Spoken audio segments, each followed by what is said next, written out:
Sound check. Oh, there we go.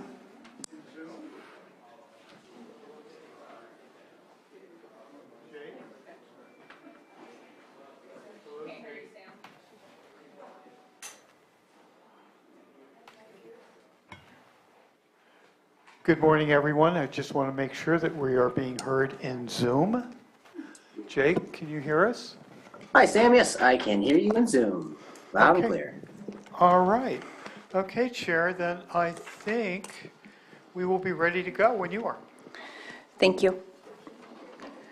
Good morning, everyone. I would like to call the Lake County Planning Commission hearing for May 12th, 2022 to order. We will begin with the Pledge of Allegiance.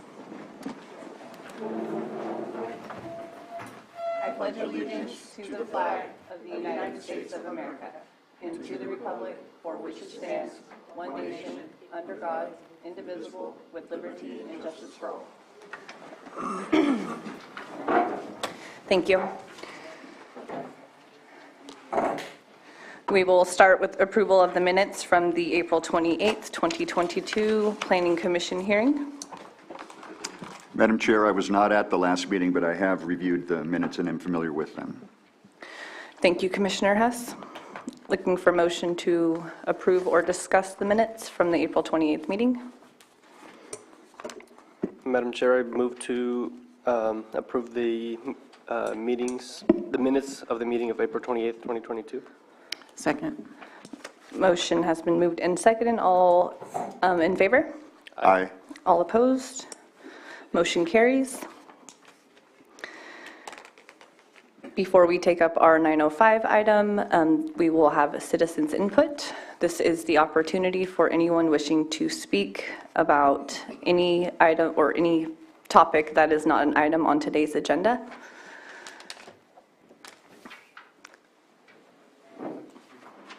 Yes, please. You can approach the podium. Thank you for filling out your green card. And if you could just state your first and last name. Zaru Sabif is my name, and I'm the owner of the Cresta Properties. Okay, if it has to do with an agenda item. No, I just want to say that my consultant and we're all here to answer any questions if you have. That's all. Okay, Yeah. Thank Okay, you. Thank you. Jake, is there any hands in the Zoom room for citizens input, anything not pertaining to any agenda items today? At this time, there are no hands raised in the Zoom room.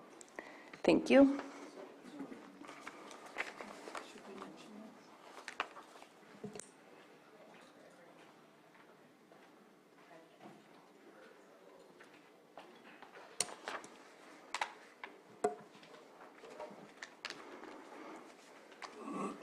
We just have a few moments before we bring up our timed 9:05 item.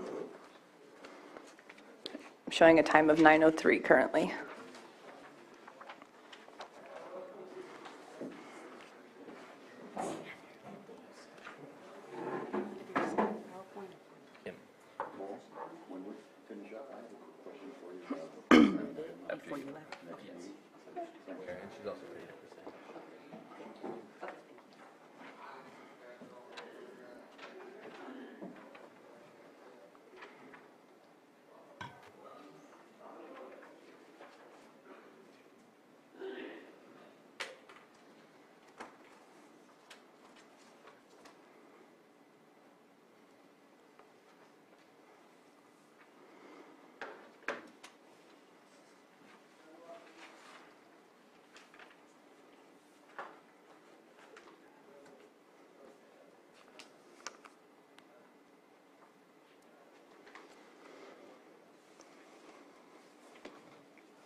Okay, our first item for 905 was continued from April 14th, 2022. It's a public hearing on consideration of major use permit UP 19-44 and a mitigated negative declaration IS 19-63.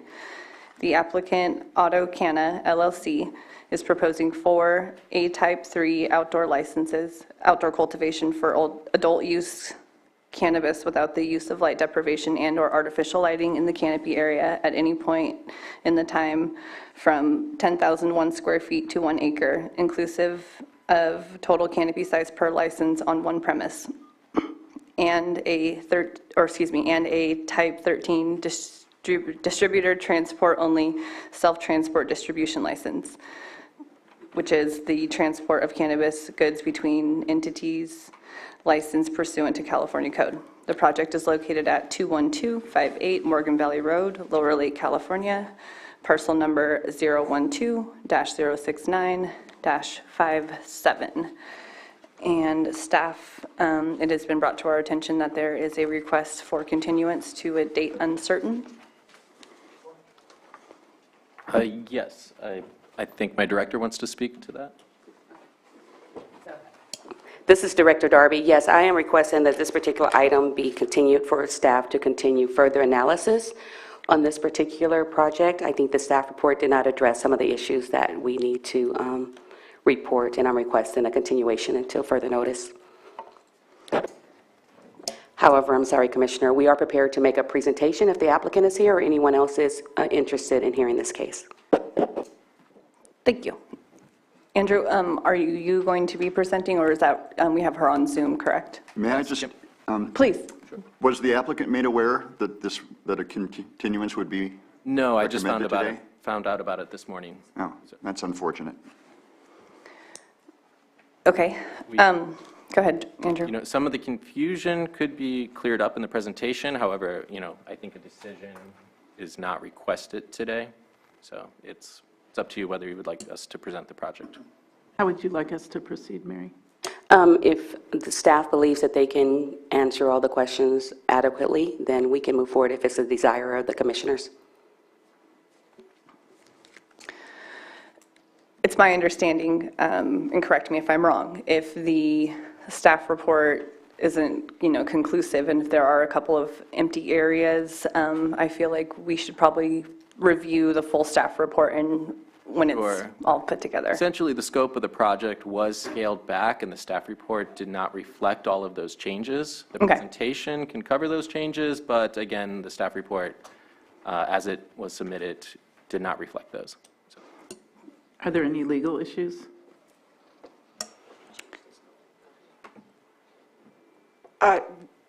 Legal issues generally speaking, or did you have something in particular? I mean, if the scope of the project has been significantly changed, do we need to re-notify it or anything? Can we just discuss it and see what they are and make a decision? Or? I do not currently have information on what those changes have been. However, if a project is altered, then the analysis, the original CEQA analysis presented to you today may not be applicable, and your decision would be based on information that is not relevant to the project as it is proposed with the changes. My preference would be not to hear a presentation this morning. Maybe it's just my old brain, but I could get confused between what's current and what's not. I'm in agreement with that, Commissioner Hess. And are we in consensus on that? Okay, let's make a motion. Can we, with the applicant, can we at least say, provide some information before you make that vote? It's not a question of, in my opinion, if the staff report does not reflect the reality on the ground now, it's difficult to move forward as a commission. We had no idea about the request to continue either, Trey, just FYI. You're welcome to approach the podium. Make sure you state your first and last name. And just, so we are in agreement that we are not going to further, we're not going to go over the staff report, we're not going to do any of that. But since you are here, if you would like, go ahead, Nicole. Madam Chair, thank you. If you are opening public comment, you would have to open public comment for the public and not just Correct. individuals. So anybody who would choose to speak, if you were opening public comment now, should be allowed to do so. Okay. I think that's absolutely fair. We will go ahead and open public comment officially for discussion. So go ahead. I'm Trey Sherrill, consultant for AutoCAN LLC. The changes that were made reduce the impacts, we reduce the scope of this project. I could go over them. I've sent staff multiple emails outlining the reductions that we've done. So the staff report that you have and the CEQA analysis has been performed on a larger project with more impacts, and we've gone to great lengths to reduce the impacts. We've also, I at least encourage you to hear the presentation today. We've gone to lengths to bring our arborist here today, myself here today, and this really kind of came out of the blue and startling. I understand. Thank you. Anyone else, since I do have public comment open on this item, anyone wishing to speak? Jake, are there any hands in the Zoom room? Yes, I do have one hand raised in the Zoom room. Donna, I've given you permission to speak, and it looks like you're muted. Will you please confirm your first and last name? Donna Makowitz, Redbud Audubon Society. I think it's interesting to note that on page 8 in the biological assessment, 1.4.2 field surveys, that the survey, although it was done in March, was performed at 10 o'clock p.m. for 4 hours, and it might be wise to double check with the biologist to see if this is accurate, because I do not think that having a nighttime survey would reflect any activity, especially since they're only reporting 4 bird species, and you couldn't really see them at night. And thank you for my comment. That's all. Thank you for your comment. Anyone else wishing to speak on this item before I close public comment and bring it back to the commission for discussion? Okay, seeing no hands raised, I'm going to go ahead and close public comment and bring it back for discussion. Madam Chair, if I may. Please. Depending on the particulars of what has changed within the project and what is being proposed under the new project scope by staff, there may also be a notice issue as to whether or not the notice was adequate to describe the project that is in fact being proposed going forward.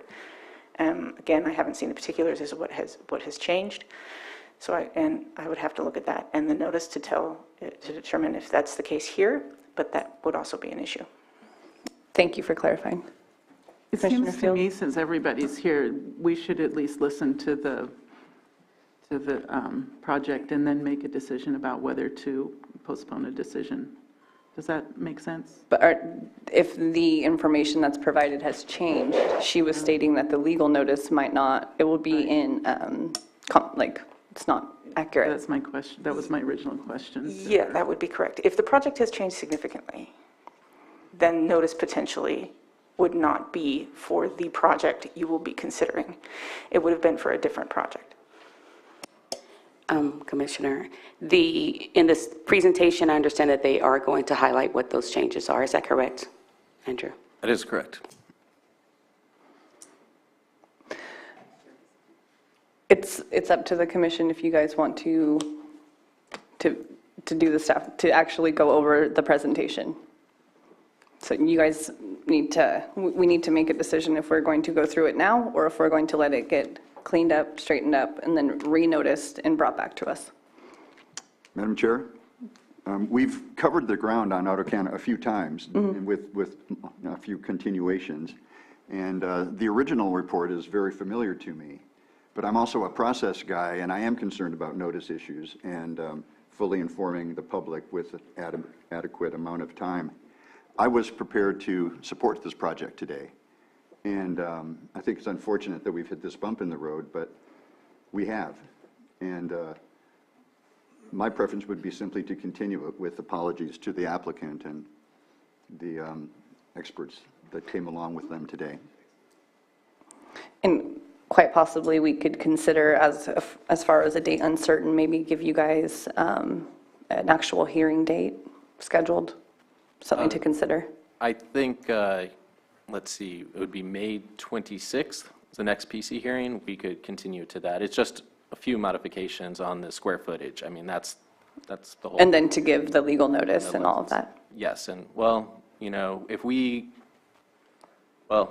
set a date today, we would not have to send out a legal notice unless there was an error in the legal notice. So with that in mind, I guess the next possible date would be June 23rd. So that would be adequate time to renotice the project. So there's not time to renotice the project before the 26th? Not if there were errors in the original notice. Frustrating. Yes, I agree. So the applicant is looking at a end of Additional. June date? Potentially. Yeah.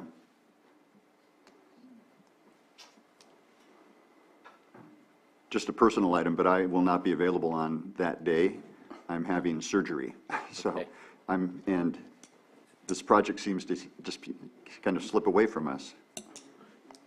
I agree, and, you know, due to the circumstances and my director's request to continue it, you know, a decision cannot be made today. I do highly recommend seeing the presentation. This will allow you to kind of grasp the project, I would you know, support the that. proposal in essence, and then it would also provide you time to look further into any uncertainties that you may be concerned about. Yeah, I'm not as familiar with the project as you are, John, so I would certainly support that if everybody else If that's is on board with it. I certainly support what my colleagues' consensus might be, sure. Yeah, I would support to hear the project today. Yeah, let's go ahead. Okay? Okay, council, since we've already, I can reopen public comment after the presentation if there are any comments to be had after, because the commission would like to see the presentation. Your commission can reopen public comment as you After. choose. It would, however, every time you reopen public comment, it would be for anybody who wishes to speak. Correct. Okay, all right, guys, thank you for being patient. Andrew, let's go ahead and see what staff has put together, and I appreciate everyone's patience on this. Okay, and we have Kim Hunter from Laco Associates who will be presenting the project. She's there on Zoom. Good morning. Good morning, Kim. Okay, so the project before you today that I'll be presenting is for AutoCana LLC. Applicant is Kyle Williams. This is use permit 1944, initial study 1963, grading permit 2013, early activation permits 1969 and 2169. Does everybody hear me okay? You sound great. Okay, wonderful. Okay, so our agenda today is to review the permit request, then go over the project scope, the site description, then the analysis for the project, and we will skip or just briefly maybe touch on the conditions. But since the purpose of today is to present the project, we'll be stopping at those slides. Okay. Oh, actually, could you skip back real quick? Sorry about that. Okay, so this is a major use permit request for a commercial cannabis cultivation use permit. The address is at 21258 Morgan Valley Road. Sorry, I thought I had the wrong PowerPoint for a second. Lower Lake, California. The parcel number is 012-06957. The applicant of this project is AutoCana LLC, Kyle Williams, and the property owner is the Woods Trust, Leah Bradle, trustee.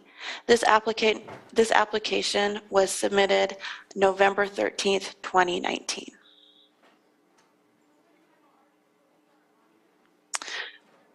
The cultivation type would be outdoor, and the area would also have supporting development improvements for 2 A Type 3 licenses and 1 Type 2 license. And this is a change from the previously noticed and proposed 4 Type 3 licenses. The parcel size is 80 acres. The project was reduced in size as a result of the findings from the arborist report, the oak habitat conservation plan, and the hydrology report. Next slide. The project vicinity is located approximately 4.5 miles east of Lower Lake. This is as the bird flies, as the crow flies, so to speak, not roadway miles. So it is in a remote location. This aerial or this map with the satellite imagery does show and illustrate the remoteness of this location with that little blue marker. It is in the southeastern portion of Lake County.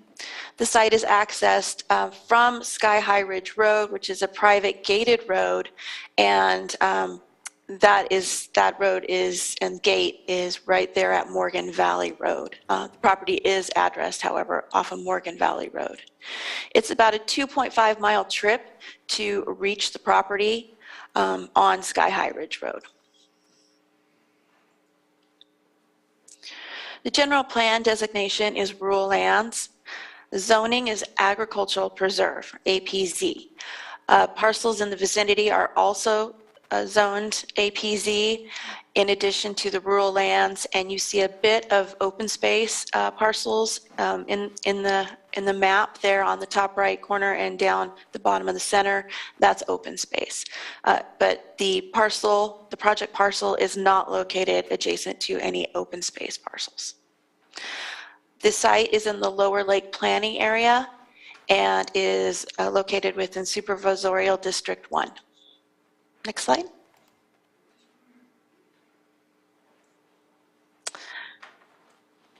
Okay, so the revised project scope. The revised project scope proposes 93,560 square feet of outdoor cultivation canopy with 174,240 square feet of cultivation support area and ground disturbance that will result from the project.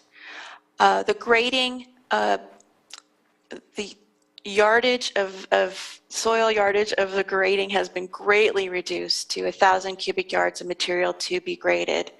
Much of this has to do with the tree removal and roadway improvements.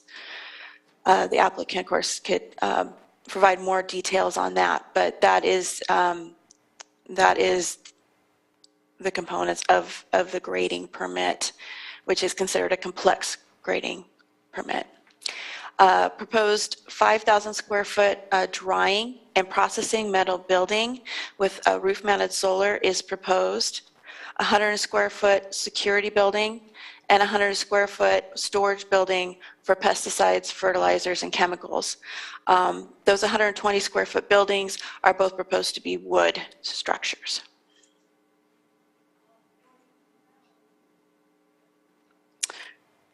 This is a photo from the site just a couple weeks ago. We went out to the site after the April 28th Planning Commission meeting, and I think a pretty beautiful shot there from the site looking out into one of the cultivation areas that had been cultivated under early activation. A total of 8 5,000-gallon water tanks are proposed. I counted 4 existing at the site currently. Security fencing of the site with an added gate will be installed at the entrance of the property. And we'll get to a map in a few slides that kind of illustrates where that will be. The fencing, security fencing is not going to be permanent fencing as proposed in the property management plan. It will be temporary fencing that is installed with needed screening for certain areas from to screen from public view, but it will be installed if there is nobody at the site. So that is what is proposed in the security plan and the property management plan, so it will not be permanent installed fencing. 4-acre fuel break is also included in the project scope, a 12-acre oak habitat conservation area. We'll talk about that more in a few slides and get into some more detail with that. Currently, the site is accessed by a unpaved road, but the material is just the native soil. So the project scope proposes to improve the access road with gravel. And that, of course, would be also required for 4290 compliance for compaction as well. And then a compost area is proposed for cannabis waste. All cannabis waste will be composted on site. Existing land uses. Here's 2 photos, again from April 28th. There's a few cargo units out there. There you can see a bit of the roadway. The picture on the bottom right is looking out towards the west from the parking area where you come up onto the property.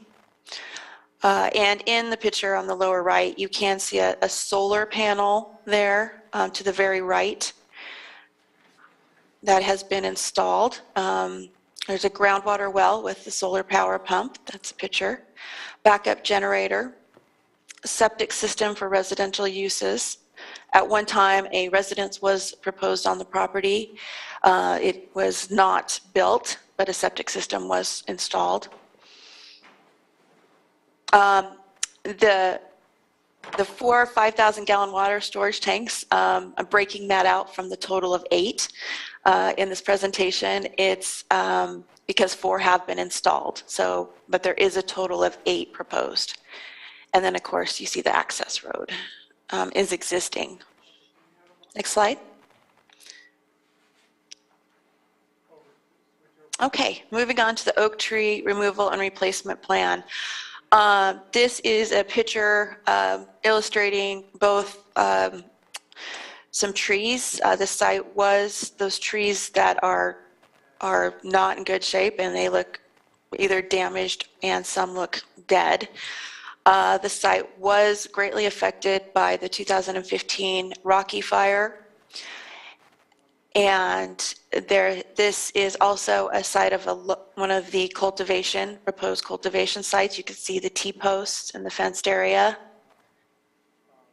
What was a fenced area there. So this is looking to the southwest. You can see a little bit of the lake off in the distance, I think, if you look real hard. Anyhow, so the habitat of the area is considered oak savanna habitat. Of course, in surrounding area, you see a lot of chaparral and other species coming in, but this particular area is just the oak woodlands savanna habitat. The vegetation includes several acres of blue oak woodland. There are a few other trees that were included in the survey of the entire property, and those included a handful of black oaks and gray pines as well. However, the project does propose to remove 66 living trees total. Again, this is greatly reduced, and I'm sure the arborist and the applicant's representative will speak further on that. However, the 39 of the trees are diseased, damaged, or dying. They've been greatly affected by the fires and droughts and other factors. Of the 66 living oak trees to be removed, 27 are healthy, sound trees that would need to be required for removal for the proposed operation. Next slide.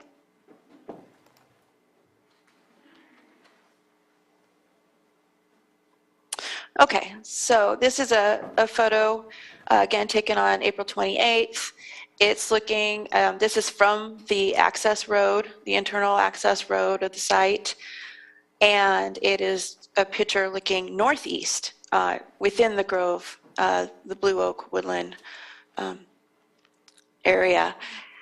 So the applicant has worked very diligently with arborists and has proposed a plan that would comply with the California Oak Woodlands Act, Conservation Act.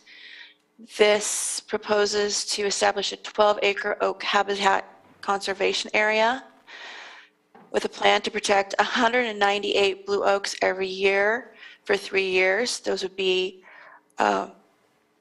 new trees planted, baby trees planted, 198 each year for 3 years, which results in a total of 594. The majority of those trees would be planted on the North Ridge, which I believe this is a photo of, the North Ridge right here, especially going to your left in the picture. You can see that slope. And with that planting, the planted trees would eventually create a shaded fuel break as well. And that oak tree removal and replacement plan was included as an attachment to the staff report and goes in depth on that plan and the oak woodland replacement area. Next slide.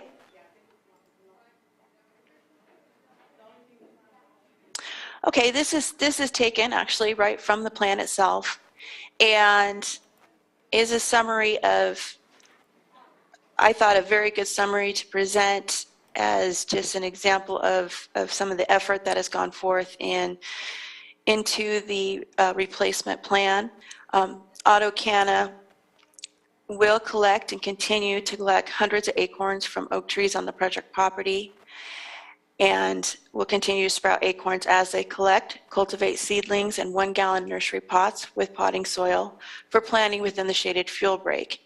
Within the shaded fuel break, trees will be planted 10 feet apart in tree shelters protected by 3 T-posts and hog wire to prevent deer from browsing them. They will then be irrigated with a drip irrigation system. The purpose of the close spacing will be to shade out grasses, forbs, and legumes that grow on the ridge and provide fire fuels as they did in the Rocky Fire. Interim fuel management until the trees become established in this area will be accomplished by grazing with goats. AutoCana will consult with a qualified arborist certified by the International Society of Arboriculture each year for 7 years to advise on the care and protection of oak trees across the project property. Next slide.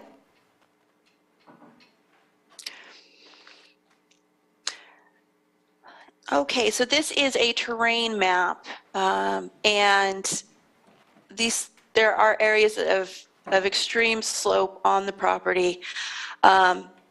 As noted at the bottom of the left of this slide, the parcel has a 46.66% average cross slope, so a lot of terrain and slopes.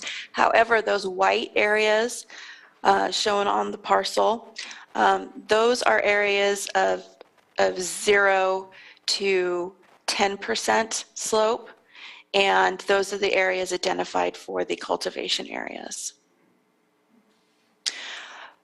As far as watersheds go and drainage, this property actually saddles 2 watersheds. The northern third of the property is the Upper Cache Creek watershed, and the southern 2/3 of the project parcel is located within the Upper Puda Creek watershed.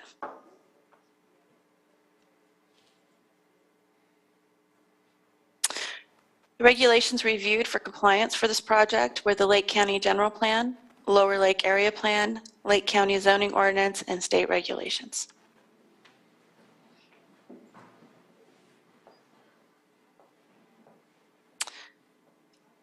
For the general plan, the site is designated by the general plan's land use maps as rural lands. There are no conflicting policies within the general plan. No specific policies addressing commercial cannabis cultivation are currently included in the general plan.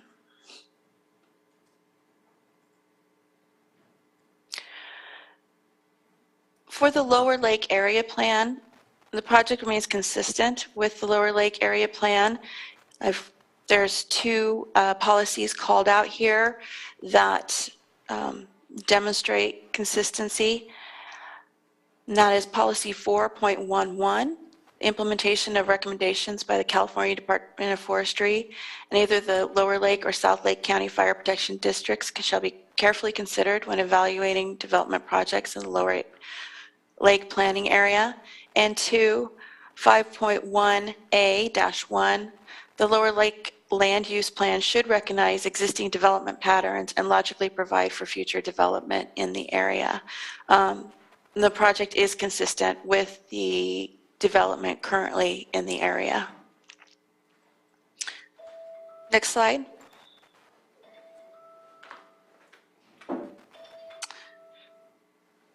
The Lake County zoning ordinance has two areas which apply to this project. That would be the Article 27, uses generally permitted, which includes the cannabis cultivation and permitting regulations, and Article 4, the Agricultural Preserve District.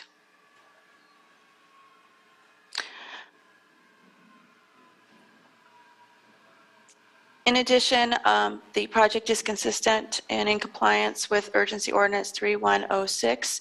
It's an urgency ordinance requiring hydrology reports and drought management plans for use permit projects. And those studies were both submitted. Do want to correct an mistake in the staff report. Well performance test was performed in February of 2022, indicating that the on-site groundwater well can sustainably produce 17 gallons per minute of water. And there was an error in the staff report that mentioned 3 gallons of water. Definitely want to clarify, it is 17 gallons per minute. And the estimated water use for the total project, the proposed cultivation would be approximately 4.7 acre feet annually.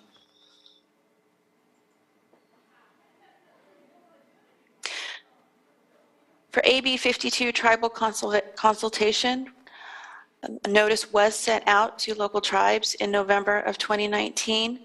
A cultural resource representative reached out from the Middletown Rancheria and also the Scotts Valley Band of Pomo Indian tribe requested a consultation with the county for the project.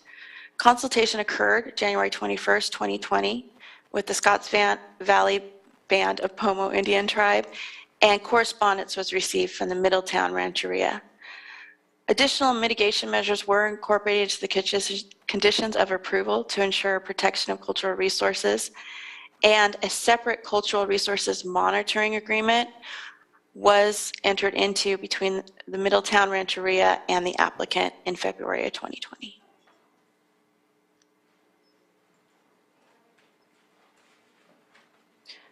For the project, a mitigated negative declaration is proposed.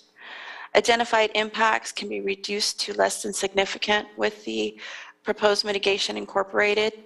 There was a public comment period, and the initial study and draft MND were circulated from January 6, 2021 to February 10, 2021. Mitigations are outlined in the staff reports, attachments 4, which is the conditions of approval, and attachment 6, which is the initial study, MND, mitigated negative declaration, and the mitigation monitoring and reporting program.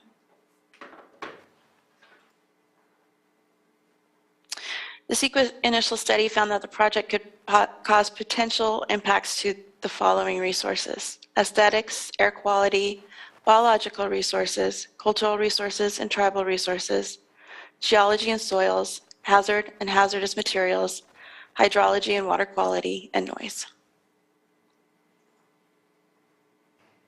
Okay, at this point, I'd like to go over the project timeline to help you better understand, the course of events that led to this point and where some of the inconsistencies from the staff report, how they were reflected.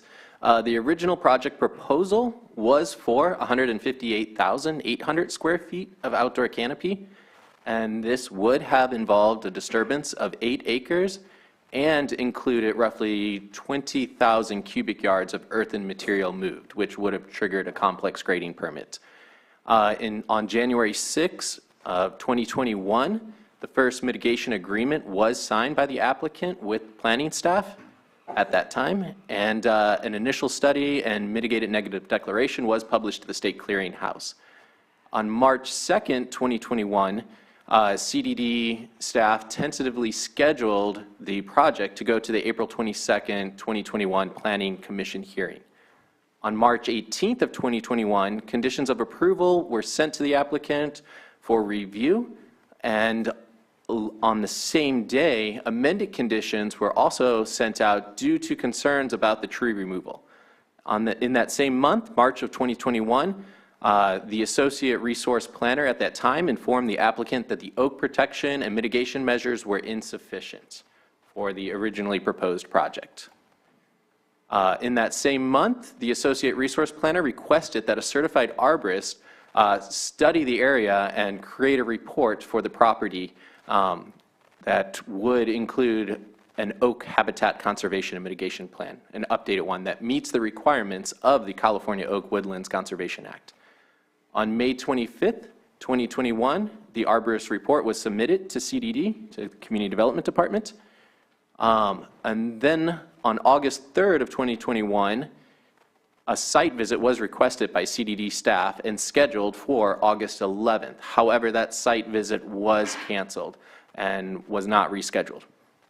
In that same month of August 2021, the applicant was also informed of Ordinance 3106, which required that a hydrology report and drought management plan be submitted for all use projects, which was passed on July 27th of 2021.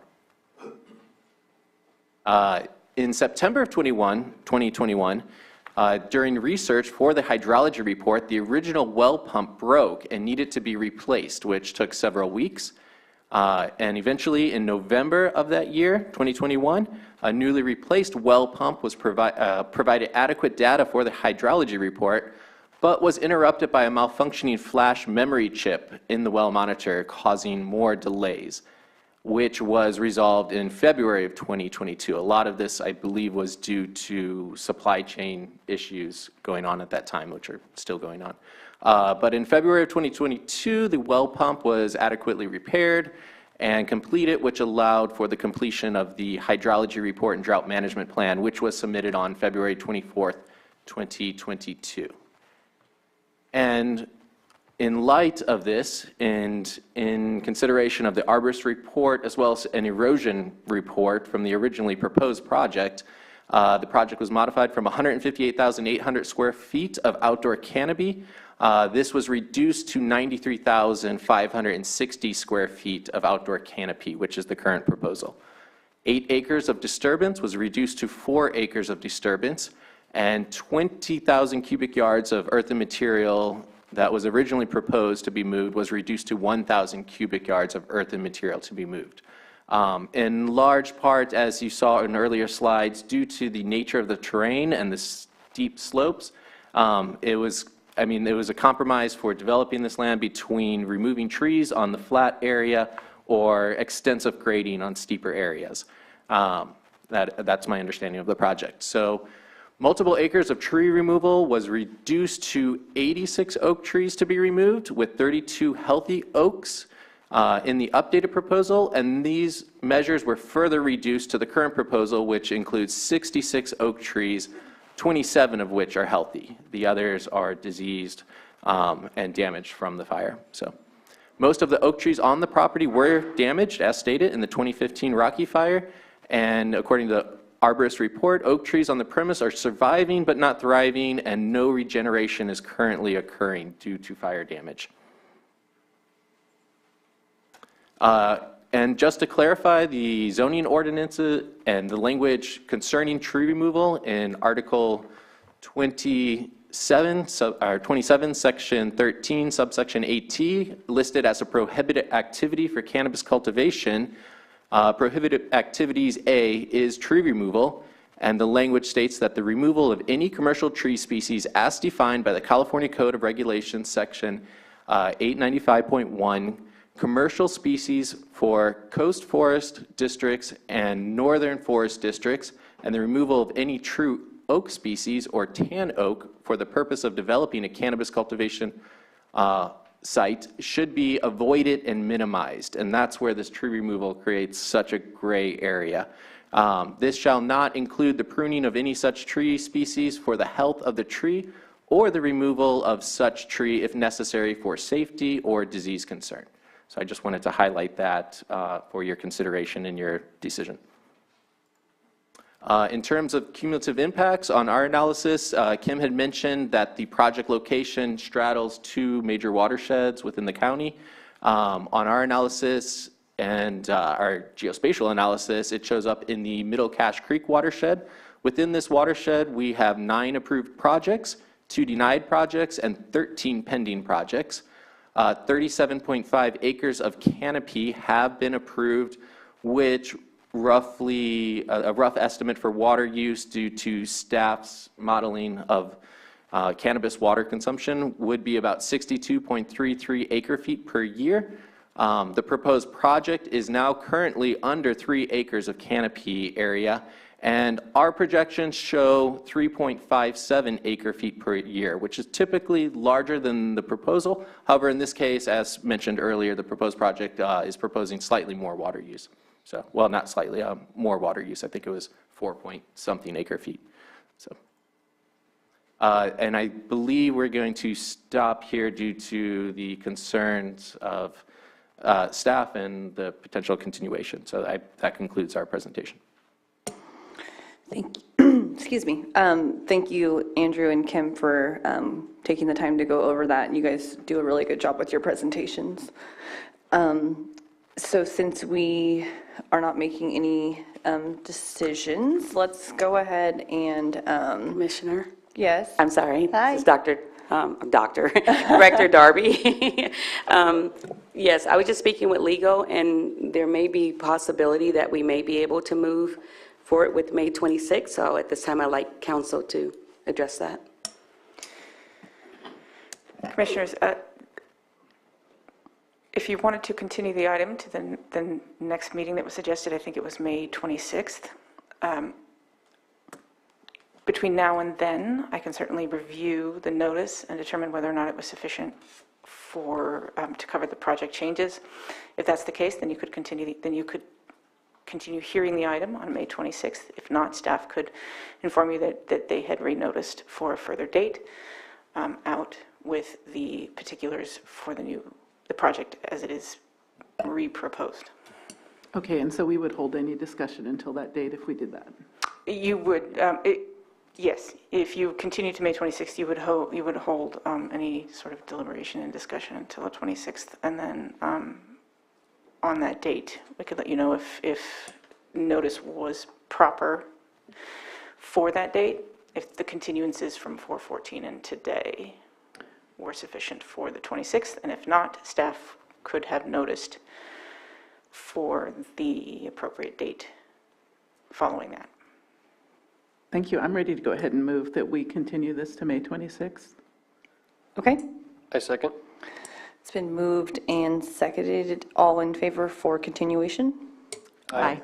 All opposed? Motion carries. We will see you at the May 26th public hearing.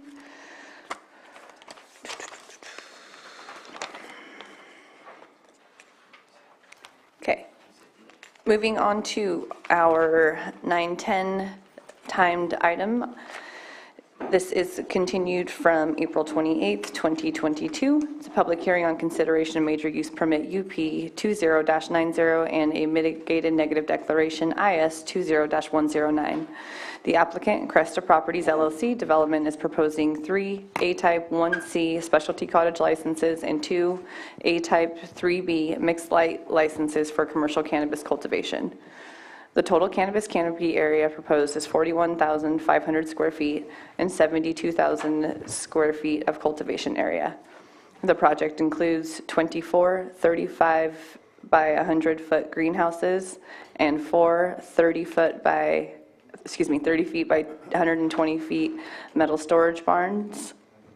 The project is located at 6267 Kelsey Creek Drive and 6245 Gold Dust Drive, Kelseyville, California, and further described as APNs 007-013-23 and 007-013-22. And legal notice has been determined on this matter. Thank you, Jim.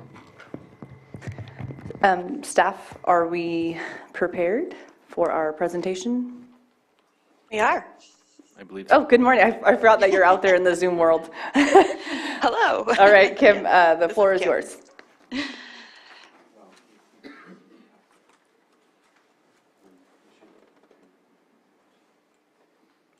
Kim? Okay, Awesome. ready to go. All right. Okay, yes, this is a major use permit request. The request is by Cresta Properties, LLC, Svetor Sabiv, use permit 20-90, and initial study 20-109. Is the PowerPoint up? Yes. Let's see. I'm sorry, this is Jake here. The PowerPoint is not being shared in Zoom right now. Okay, let's go ahead. Thank you, Jake. We are working on that right now. Fantastic, thank you. Mm-hmm.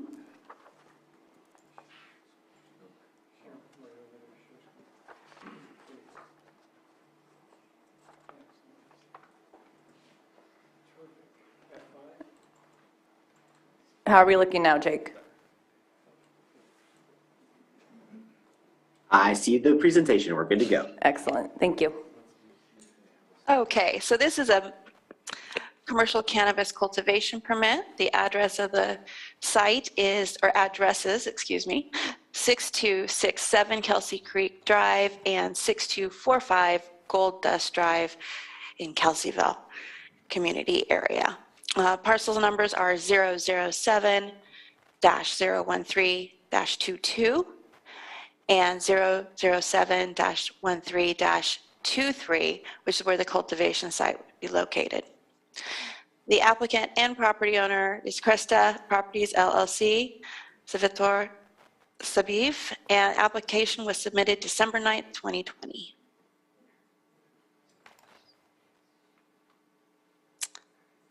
The proposed cultivation type is a mixed light, and the commercial cultivation with the supporting development improvements would be for, as requested, 3 type 1C specialty cottages licenses. Those licenses are a maximum canopy of 2,500 square feet and requires a 5-acre minimum. With 3 of those licenses requested, it requires 15 acres. Then there are 2 type 3B licenses requested. Those are a maximum of 10,000 square foot canopy. Each license requires 20 acres minimum for 40 acres. So the required acreage for these license requests would be 55 acres. The parcel sizes and the clustering option is being used for these parcels is a 37.7 acre parcel. That is the parcel that ends in 22 and will not have cultivation.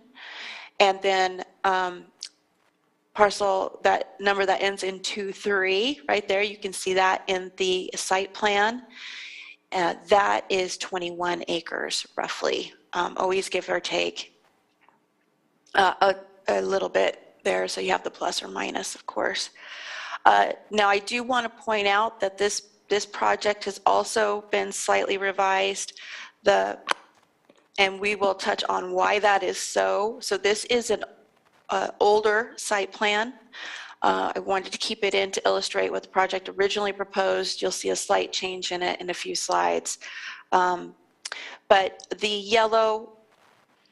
the areas in yellow are proposed on the site plan, and those noted in white are existing. So there is existing development on the property, and the property currently has been cultivated, is cultivated for vineyards, and so that is existing uses on these parcels, which you can also see in this aerial photo.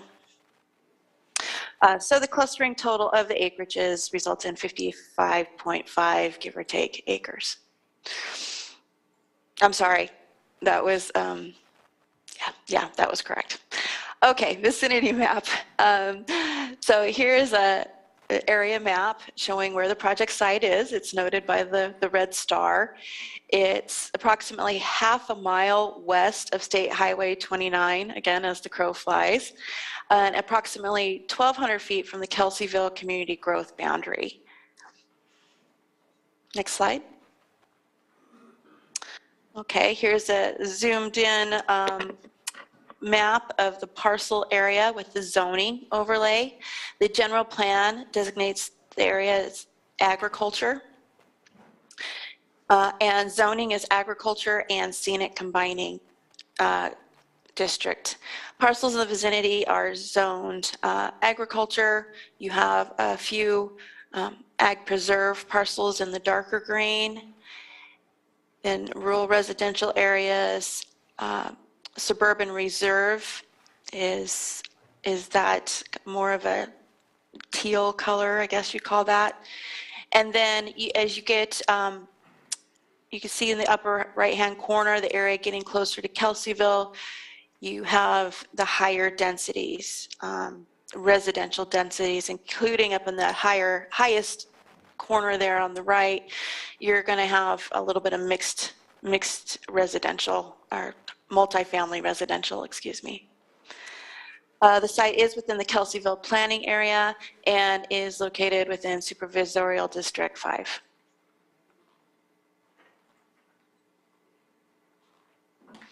Here's a good vicinity satellite image of the site. The project scope includes 51,500 square feet mixed light canopy, 72,000 square feet total cultivation support area. This is a mixed light cultivation project, and so 24 greenhouses are proposed with 4 metal storage barns. The storage barns will be used for storage of materials, drying, harvest storage, and processing. And then a cannabis waste disposal area, 30 by 30, and will be fenced and screened.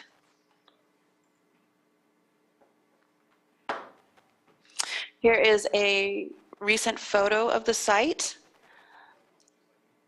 I believe taken earlier this week. Andrew was able to make it out on the site for a site visit. So we got some great photos. This is one of them. There'll also be a waste enclosure included in the project scope, 10 by 10, also fenced. Kim? And yes. Commissioner Hess, what is a waste enclosure versus the 30 by 30 thing you mentioned on the previous slide? Solid waste, just for trash. Thank you. Mm-hmm. Then 10 5,000-gallon water storage tanks, security fencing and gates, a 20 by 20 break area for workers. This area will include a pop-up tent, a water station, and portable toilets. There is a proposed septic system included for the processing area to take any wastewater from the processing area. So that is also included in the project, and a construction of an internal site circulation road, which is also shown on the site plan, and we'll look at that later on.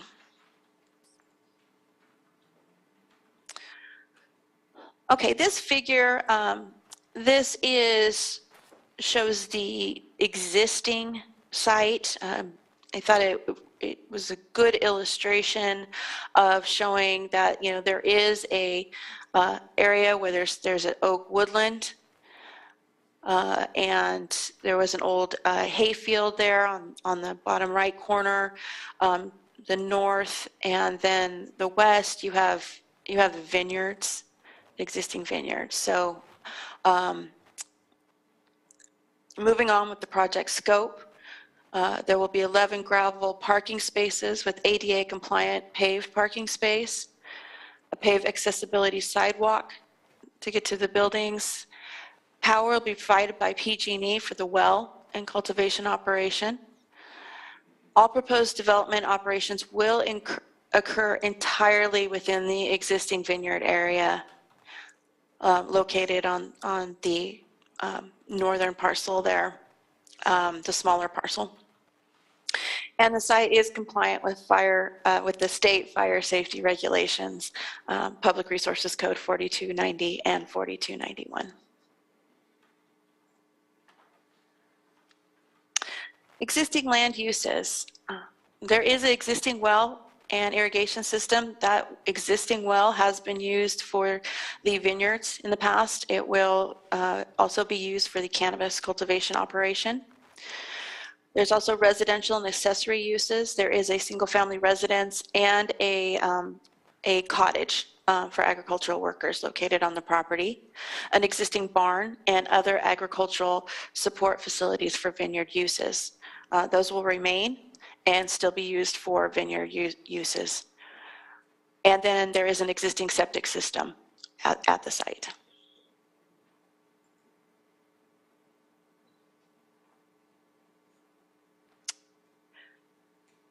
Of the 47.4 acres that are in vineyard, the project will result in the removal of 8.2 acres of vineyard.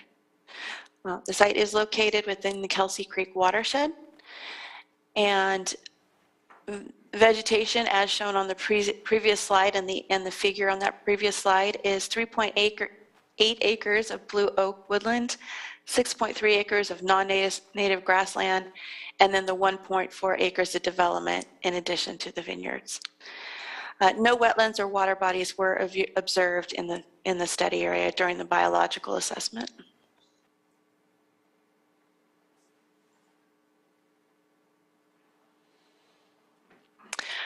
Regulations reviewed for compliance included the Lake County General Plan, Kelseyville Area Plan, Lake County Zoning Ordinance, and state regulations.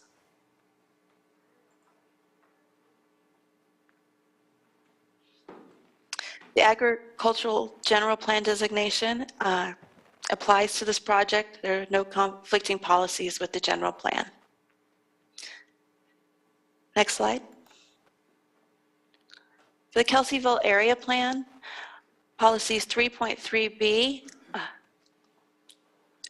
new development should be designed to conserve water usage through the use of drought-resistant vegetation, water flow restrictions, and other conservation measures. The project proposes to implement water conservation and flow restriction. The project also is compliant with a 3.5J. The county should encourage best tillage composting practices and alternate methods of vegetation disposal in lieu of currently utilized agricultural burning practices to reduce adverse air quality impacts. The project does propose to compost all waste material from the cannabis. Organic material from the cannabis.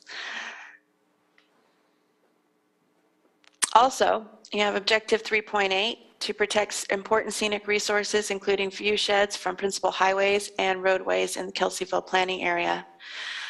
Policy 3.8A, the scenic combining zone shall be adopted for qualifying properties lying along roadways identified in section 3.8 of this plan.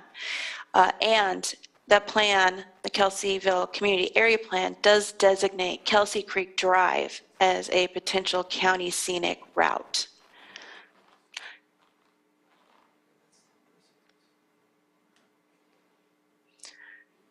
For the Lake County Zoning Ordinance, Article 27, Article 5, and Article 34 all apply to the project and were analyzed for consistency.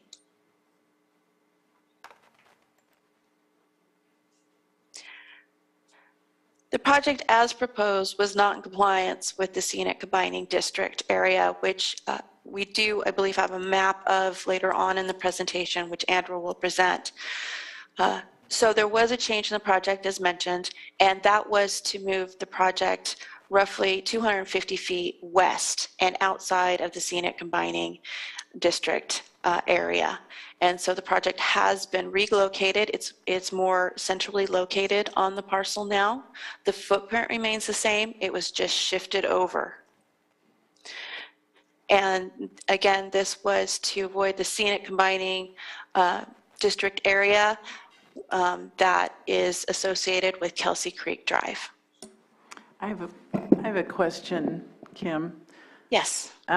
I see a lot of residences very close to the border. Do we know how far those residences are from the greenhouse? Yes, I will. Yes, we do. I have a slide to address that. So.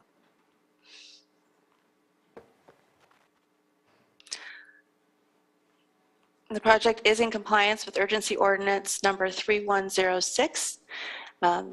Both the water availability analysis and a drought management plan have been submitted for this project. The water availability analysis estimates that 826,000 gallons per year would be used. This is compared to the baseline of water usage demand, which is over 2 million gallons per year from the existing agricultural operation. Therefore, a net reduction in the aquifer demand of approximately 1,650,000 gallons is expected.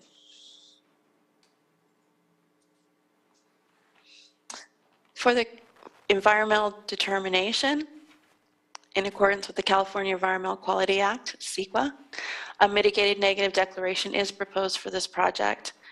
All identified impacts can be mitigated and reduced to less than significant.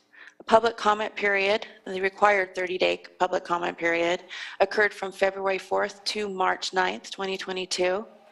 Mitigations are outlined in the staff reports, attachments 4, which is the conditions of approval, 5, the initial study and mitigated negative declaration, and 6, the mitigation monitoring and reporting program. You did receive a corrected mitigation and monitoring reporting program, and I believe it was posted. That I'm just going to say MMRP because it's a lot to say. The MMRP that was included in the staff report was inconsistent with the mitigations found in the initial study and has been corrected. So you have been provided and a updated MMRP has been posted.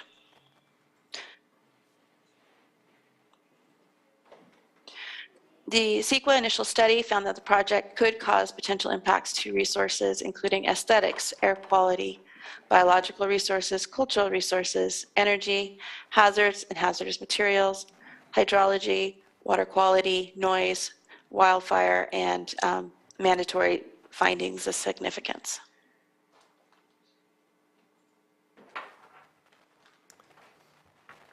Okay, and this map clearly shows where the scenic combining district exists. According to the assessor parcel map for these parcels, the scenic combining district is defined as 500 feet from Kelsey Creek Drive, and the initial project proposal overlapped that area. And according to Lake County Zoning Ordinance, Article 34.4, uses permitted within scenic combining district with a major use permit include greenhouses, hothouses, and incidental structures. However, they are not to exceed 5,000 square feet. With the original project proposal, as you can see, there's an overlap of the original site plans. However, they're somewhat transparent, so I highlighted the structures that did fall into the scenic combining district for approximately 23,400 square feet of greenhouses and incidental structures. This was discovered recently, and the applicant was notified about this issue, and they submitted modified site plans, as Kim had mentioned, moving the project west. Here's the current location, and as you can see with the modified site plans, they are outside of the scenic combining district. And then Commissioner Fields, to address your question, the most immediate surrounding residential structures and accessory structures, as you can see, the closest structure to the newly proposed site is approximately 225 feet. The required distance is 150 feet. However, it is still within close proximity to residential structures in the surrounding area. It's also on, as mentioned, it's currently a vineyard, and while we don't have a map of it, it is prime farmland. And another aspect that was brought to our attention late last night, I believe 5:05 p.m., is when I became aware of it. It was from an email to our director. This is from Brian Hall. Dear Director Darby, please be advised that the planning documents for Cresta Properties and another project that is currently being appealed include site planning for non-exempt buildings. I believe most of those would be pre-existing structures, as noted in the original site plan. However, to go on, per California Business and Professional Code, all plans, specifications, and instruments of service relating to site planning and/or design of non-exempt buildings must be prepared by a licensed architect or civil engineer. This project includes buildings that are not wood-framed agricultural buildings and therefore not exempt.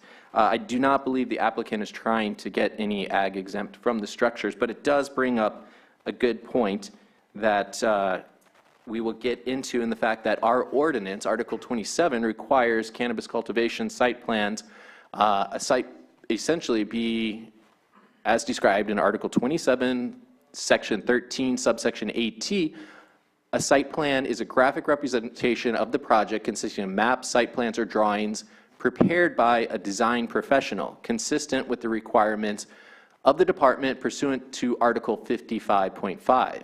And Article 55.5 states the planning department shall prepare one or more lists which shall specify in detail the information which will be required from any applicant for a development project, including site plans prepared by a design professional.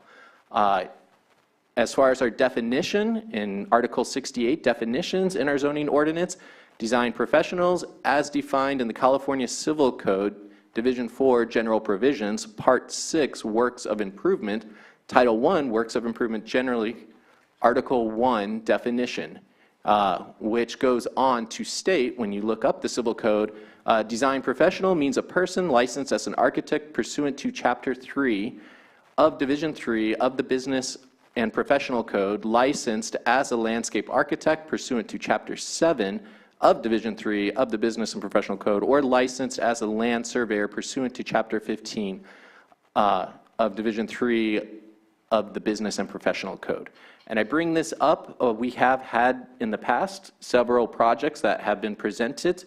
Their site plans were not always prepared by a design professional. Planning staff in the past had approached these projects with the, I guess, with in mind that once the use permit was approved, they would then be required to get the building permits for any of these structures, which would require an engineered site plan.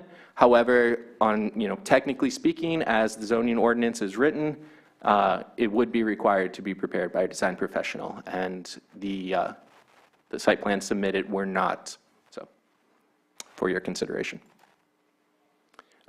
Moving on, you can see the project itself is the purple dot in the center. The green dots represent approved projects within the Big Valley watershed, and the yellow dots are pending projects. Within the Big Valley watershed, we have 32 approved projects, 1 denied project, and 35 pending projects. That consists of 81.3 acres of canopy and roughly 142 acre-feet per year of water approved thus far. And the project itself is roughly 1.18 acres of indoor cultivation. And on staff's projections, and again, these are just based on a model, they're not entirely accurate, it would consist of roughly 2.64 acre-feet per year. Andrew? Yes. That's the 30,000-foot view of things in terms of the specific area around the proposed site. How close is it to any other? In terms of either existing or potential projects in addition to this one, just within that area. I'm referring to a letter from a concerned neighbor.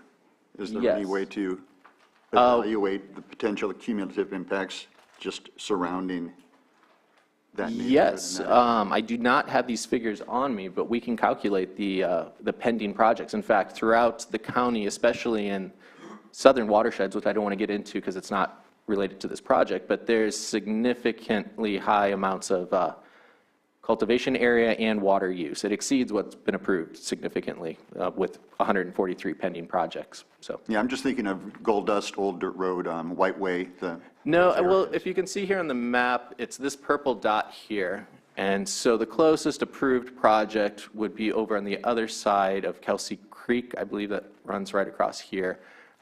Within the immediate proximity, there are not any proposed or approved projects, but within a few miles, you start reaching other projects. The Old Dirt Road project, you can see is one of those yellow dots just kind of to the south of the purple one. So it's Yes. upstream of it. I believe it's down in this area. Right, I was just trying to understand the cumulative impact in that immediate area versus the entire Big Valley watershed. Yes, there are no projects within a mile of this proposed project. Okay. And Kim, I'm going to pass it back on to you.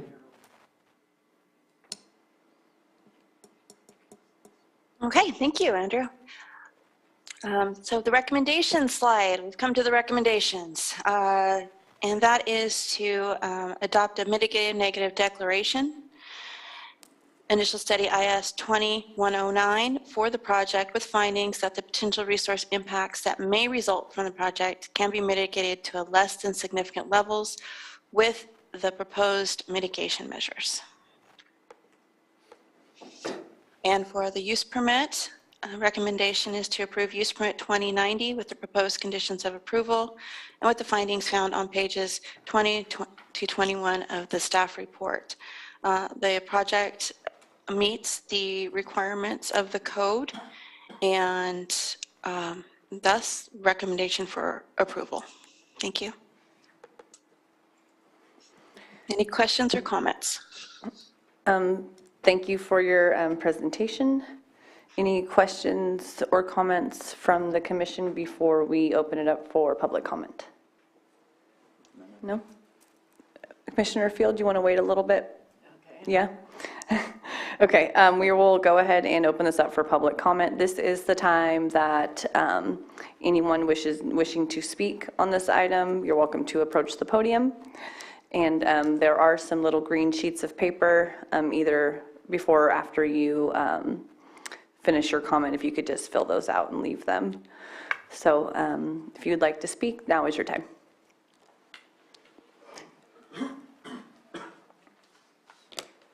And we will we'll give each person 3 minutes to speak. Yes, my name is Mike Marshall. I live at 6585 Kelsey Creek Drive within the 300 feet of this project. I have about 10 comments to make.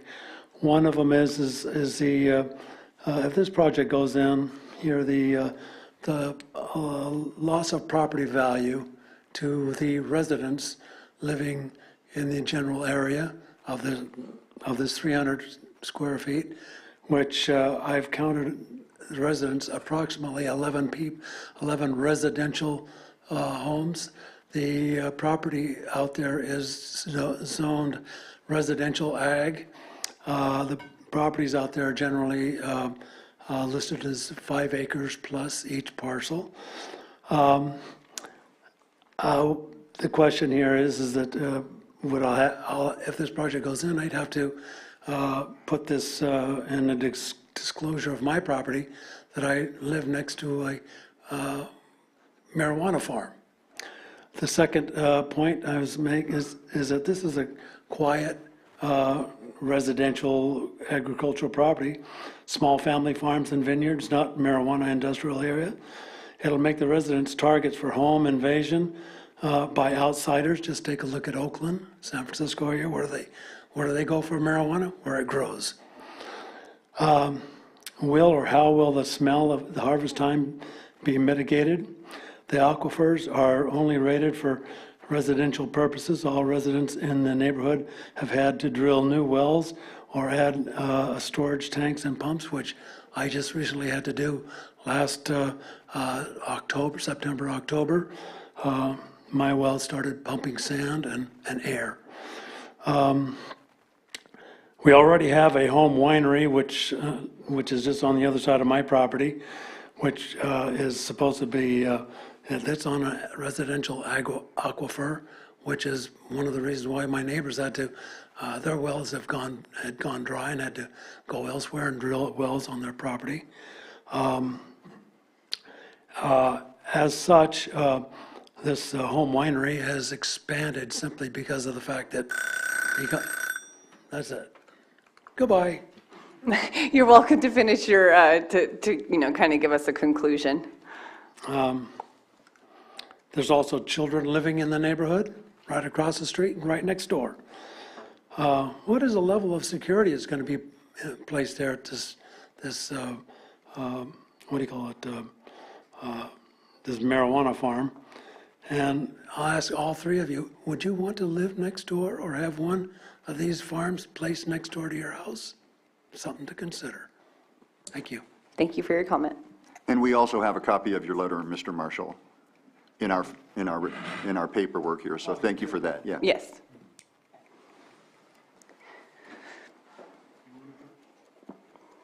Where do we leave these? You can just leave them right there on the table and we'll go around and collect them. Thank you.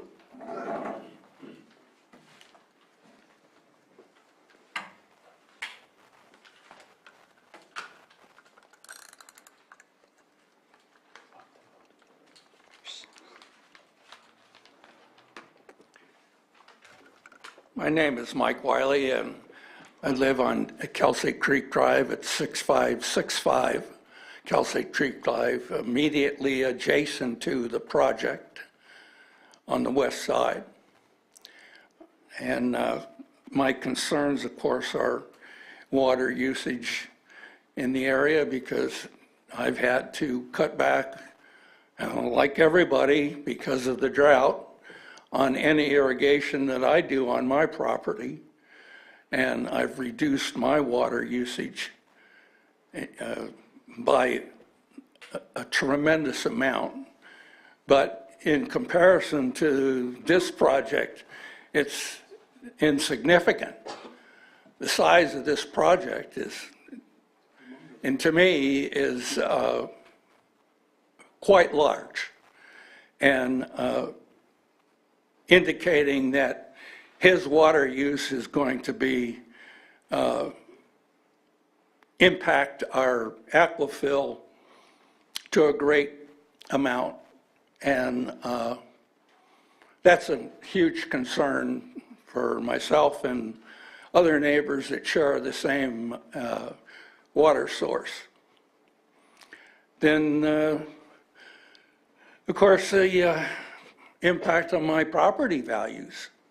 You know, who wants to live next door to 24 greenhouses that are growing marijuana?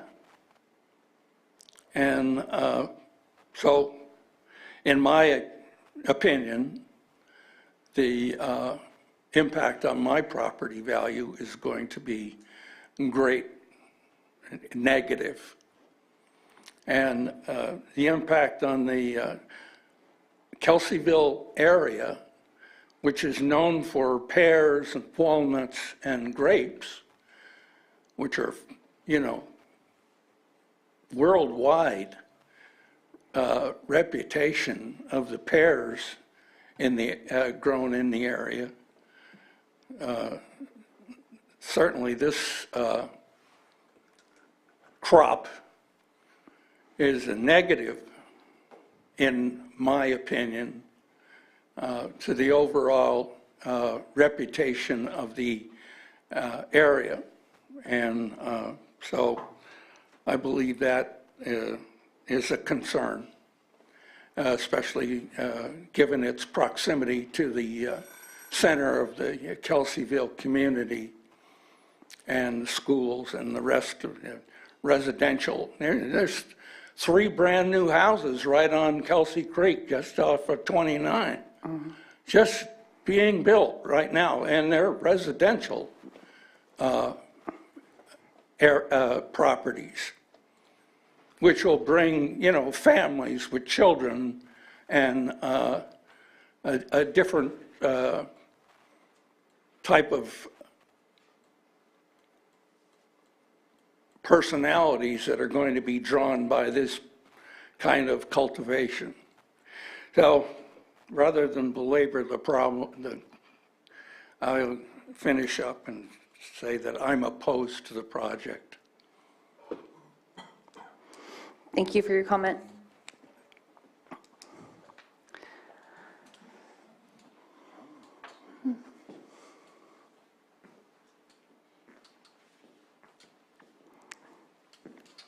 Good morning. Joan Moss. Hi, Joan. I live up on Wildcat Road, but I am a resident of Kelseyville legally. I think the problem began years ago. I have evidence to prove it.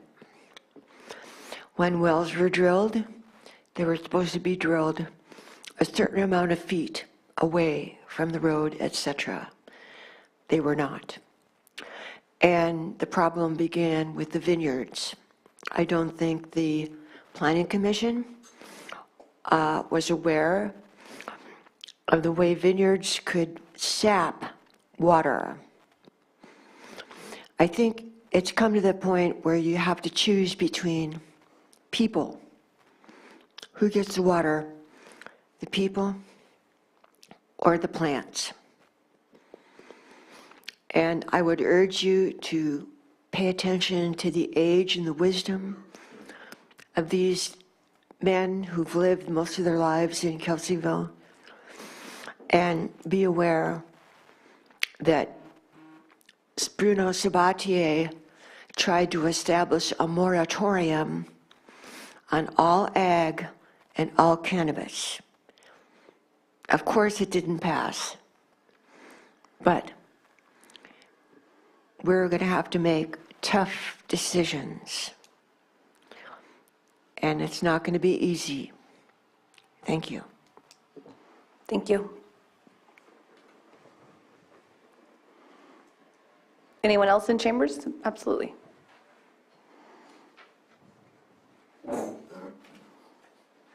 Good morning. Just be sure to state your first and last name, please. My name's Brock Zoller. I live at 6570 Kelsey Creek Drive.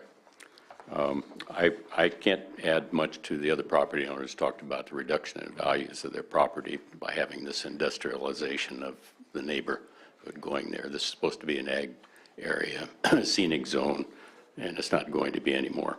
I did write you a letter, and I'd really like to talk about that and emphasize it. I don't think we're really worrying about you know, our students and our residents of Kelseyville enough. I think this is just too close to Kelseyville.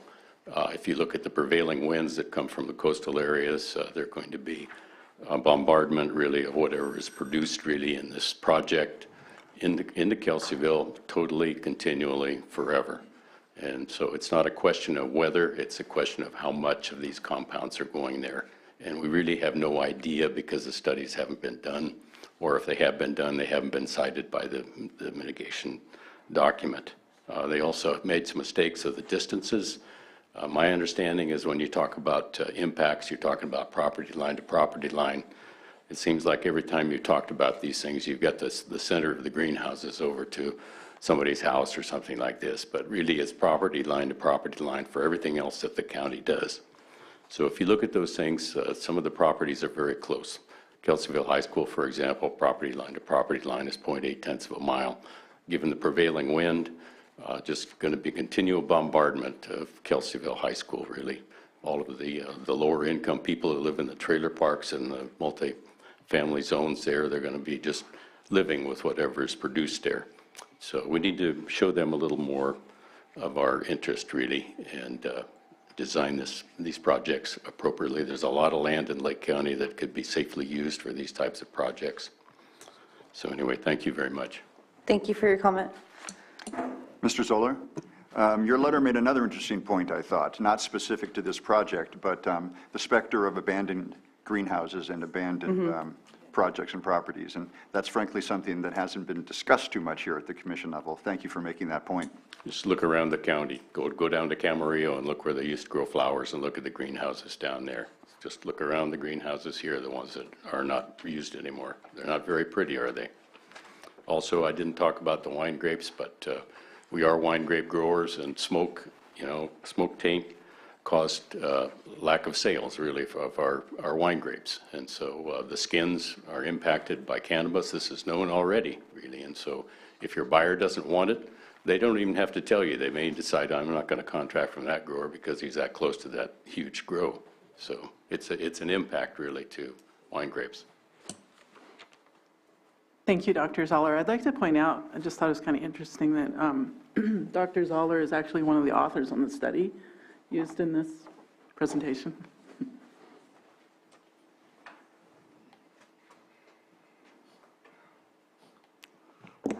Good morning. Good morning.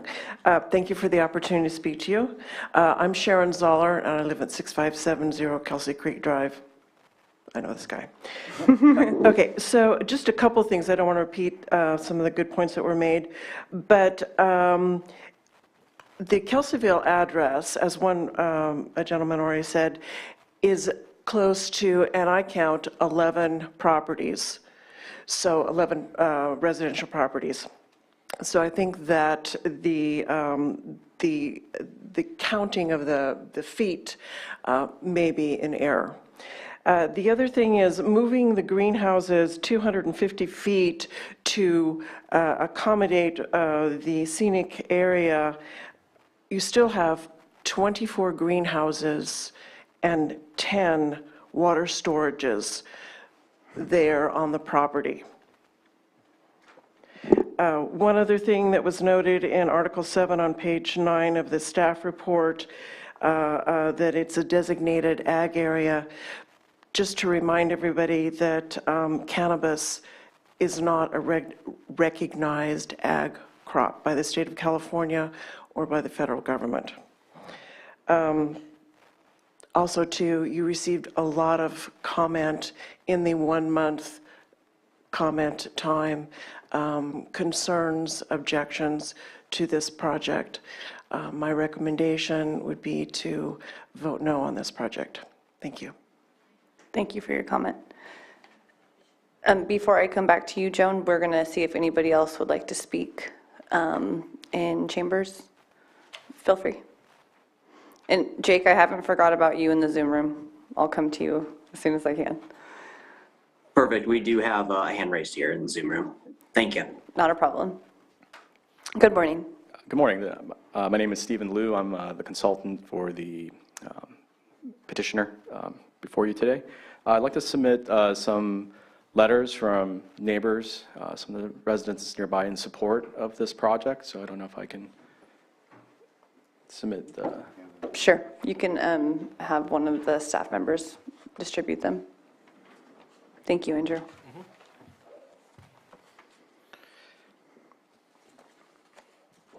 And just to be clear, these letters of, they weren't uploaded or they didn't do e-comments for the public? No, not that I'm aware of. He had collected them and was intending to submit them as part of this process. Sure. Thank you. I wanted to address some of the concerns that have been brought up by members of the public, specifically with regards to water. The water use analysis that was developed shows that there would be a significant water savings from displacement of existing vineyard. Approximately 8.2 acres is being removed. There's 150-foot fire safety and security buffer on top of cultivation accessory structures such as the barns, as well as for circulation roads and spacing between the greenhouses. So for the cultivation of the proposed canopy, there's going to be a significant reduction in water use from reduced agricultural activity because we are displacing an existing agricultural activity on the site. As part of our drought management plan, we are also proposing that if there is continued documented evidence that the well, which will have a monitoring system installed, if we do identify a year-over-year trend in reduced water levels, there is the option to remove further existing vineyard to try to mitigate for the ongoing water use for the project. The water use analysis also did not take into account the additional mitigation that will be available for guttering the structures on the greenhouses, or not the greenhouses, but the barns. I just did a quick back of the envelope calculation, assuming current drought conditions, and there could be approximately 160 to 300,000 gallons of water captured off the roof of the existing barn. Currently, there's only 50,000 gallons of water storage proposed, and so throughout the winter, that would offset about 120,000 gallons of water use from the approximately 776,000 gallons that's associated with the actual cultivation. There's about 100,000 gallons that was for domestic use. The applicant resides on site with his family. This is a family operation. This is not a intense commercialization. He manages his vineyard with some help. The concerns about traffic. In reality, the new cannabis activity will be using the same labor force that he brings in for his vineyard operations for push labor. The push labor for vineyard operations is actually significantly more than for the cannabis activity, but they will be done in conjunction, so he'll be using the same labor force. I think our operations plan shows there's the applicant and his wife will be 2 employees, and then a couple other employees will be hired and reside on the premise. So the traffic will be really limited, and there will be about a peak of 10 employees for the cannabis operation for push labor, including push labor. But he estimates that when he has his vineyards pruned and during harvest, it's actually closer to 20 employees. And so they'll stagger it to make sure they don't exceed the existing peak. But I'm available for any other questions or to address any other concerns if there are any. Thank you. I do have one comment for you. It's regarding the composting of the green waste. And although the greenhouses would have fans and filters, that kind of thing, open composting is a source of odor. And in some of the projects that have come before us, those composting areas are enclosed, specifically to prevent odors from spreading. Is that something that would fit into your game plan? That can be considered. The majority of the odor is associated with the bud or the flower. That is of value, and so leaf material, things that are, what's typically composted are leaves, stalks, stems, and root balls. They have a much reduced odor level. Like I said, the odor is concentrated in the bud and the flower. That material is harvested, it's dried, it's cured in odor mitigated facilities and processed and trimmed. And any waste material, because it does carry the terpenes and the THC crystals, the trichomes, that has value, that is actually retained and stored in the odor mitigated facilities for sale, because that we understand that odor is a negative when it comes to the production of cannabis, but that is odor is money. It's actually a valuable product that is extracted for use in manufactured cannabis products, and so that it's the intent to save that material. But we can look at odor mitigated composting if it becomes an issue or if it's a concern of the commission. I understand your comment, but other applicants have seen their way fit to enclose. Yeah, we can do that. Thank you. Madam Commissioner, I have the letters of support. I have approximately 9 of them. Is it okay if I read them into record? Absolutely. Okay. So our first letter it states that I'm writing in support of cannabis farming in Lake County that will bring a positive impact to the community. The existing farm on 6267 Kelsey Creek Drive in Kelseyville and the new use permit for cannabis cultivation will provide new jobs and new opportunities for the county. Please further promote the project agriculture. Please promote and protect agriculture in Lake County by approving use permit number UP 2090. Sincerely, Marie Berry, 2135 Westlake Drive in Kelseyville, California. So she's not actually a neighbor. Okay. The next letter says, I'm sorry, that letter was dated April 23rd, 2022. The next letter is dated April the 2nd, 2022. It says, Dear Planning Commission, we are writing in support of farming cannabis in Lake County. We feel it has a positive impact in the community. It provides employment, new opportunities, and revenue to county. The existing farm at 6267 Kelsey Creek Drive in Kelseyville is waiting for approval of use permit UP 2090. Granting this permit will protect the current agriculture land in Lake County. We are surrounded by agriculture and would like to keep it that way. Our neighbors at the above address are very mindful regarding this venture and have kept all the neighbors informed of their upcoming project. We're happy to have them in our community. Thank you, Rodney and Pamela Duncan, 6485 Gold Dust Drive, Kelseyville, California. The next letter is dated May 10th, 2022.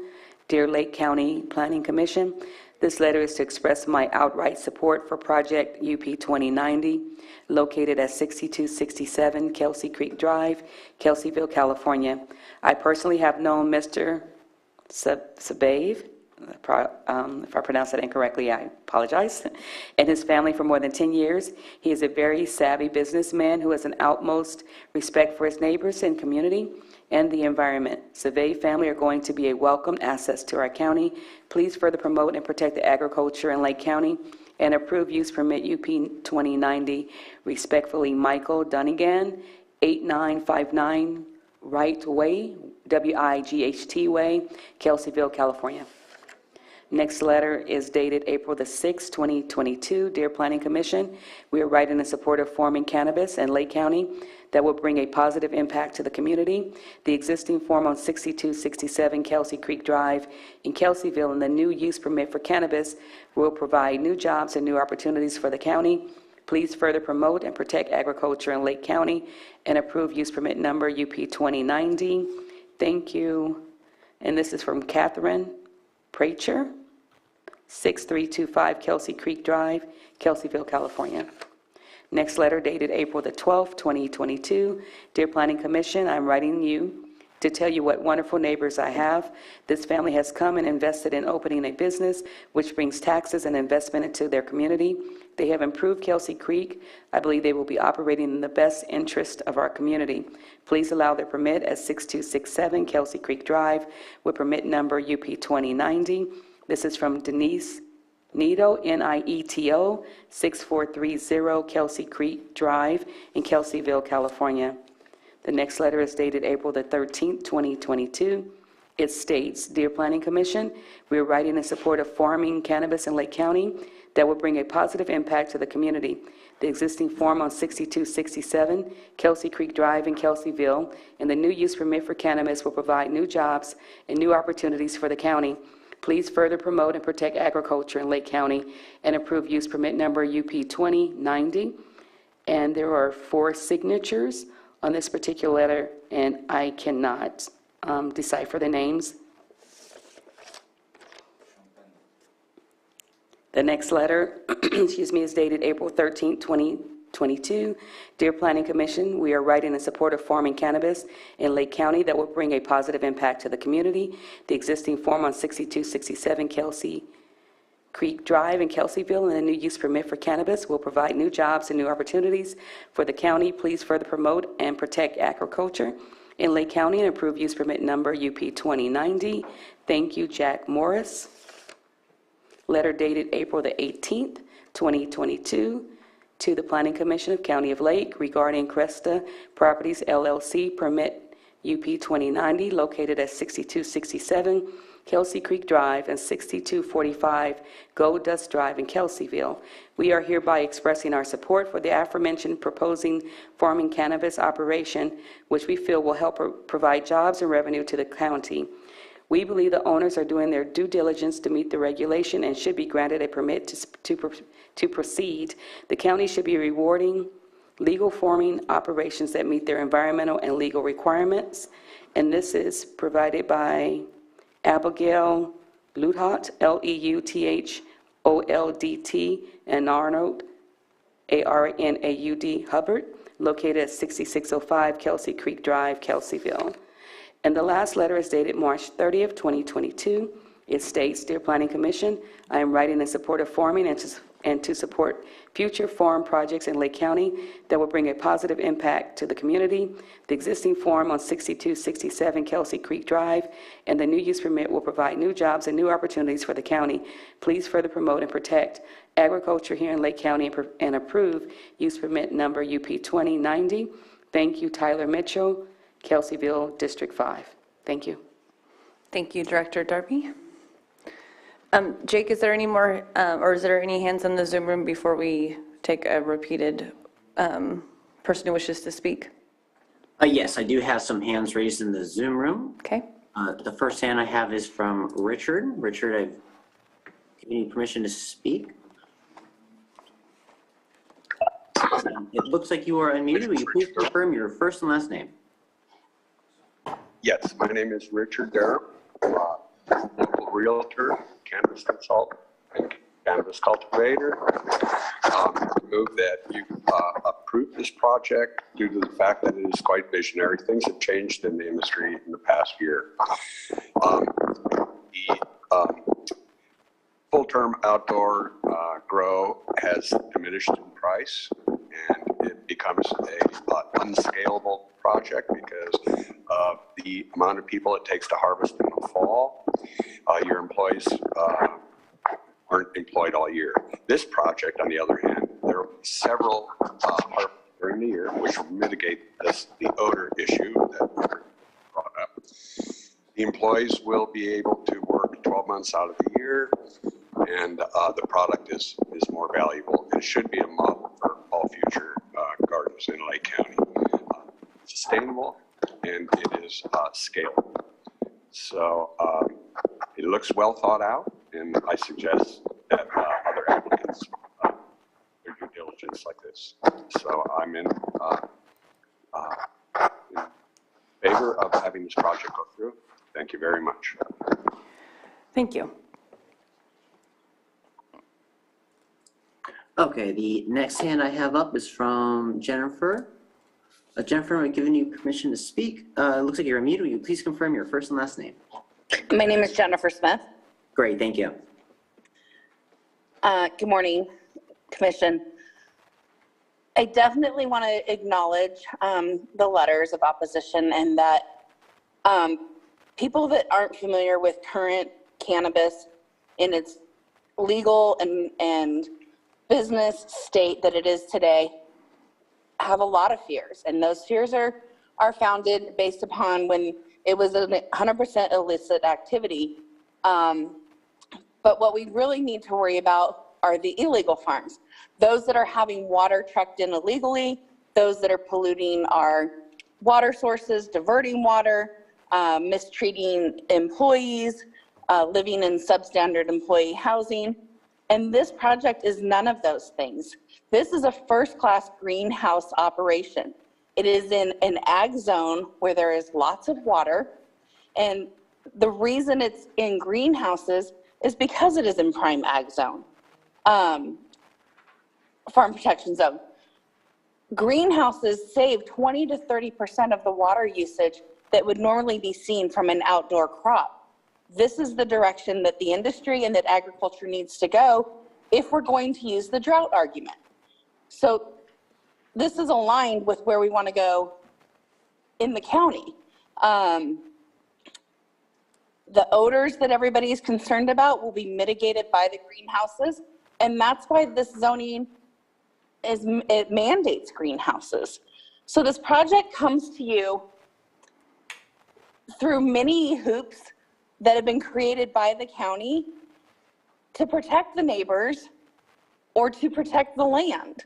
And I just think that we can't have it both ways. We can't push cannabis out to the far reaches of the county where there's no water, and we can't, you know, and then disallow it in the areas where there is water. Every concession has been made that the county has asked for. Zara is a good operator, and I really think that this project should move forward. Thank you. Thank you for your comment. Jake, any other hands in the Zoom room? Yes, we do have one more hand up at this time. Aaron, I've given you permission to speak. Looks like you're muted. Will you please confirm your first and last name? Hi there, thanks. My name's Erin McCarrick, and I'm just calling in support of this project. I can't say much more than the gentleman who spoke on the applicant's behalf, and the letters from the neighbors seem to address a lot of the concerns that are there. And in addition to the previous speaker, regulated cannabis is absolutely the way to go, because it's regulated with its water use, its amendment use. It's very, very detailed, and you can access those reports from the county. So it's a good thing to have, and I believe this is a good project to add to the community. Thank you. Thank you for your comment.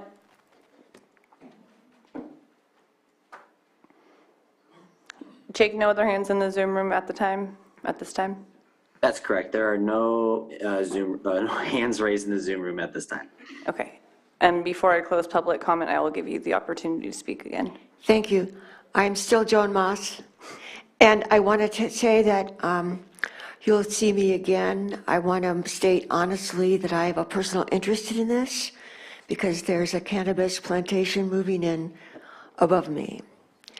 But I also want to say that a lot of my friends are trimmers, a lot of my friends are personal use growers. I respect them. I want to say that it's a tough choice, but I think we made our choices long ago and we didn't pay attention. And now we need to pay attention. One last thing I want to say is that if Director Darby writes and reads the letters of people who want the project, somebody needs to take the opportunity to read the letters of the people who wrote you that are not in favor of the project, so that it's a fair hearing. Thank you. Thank you. Anybody who wishes to speak?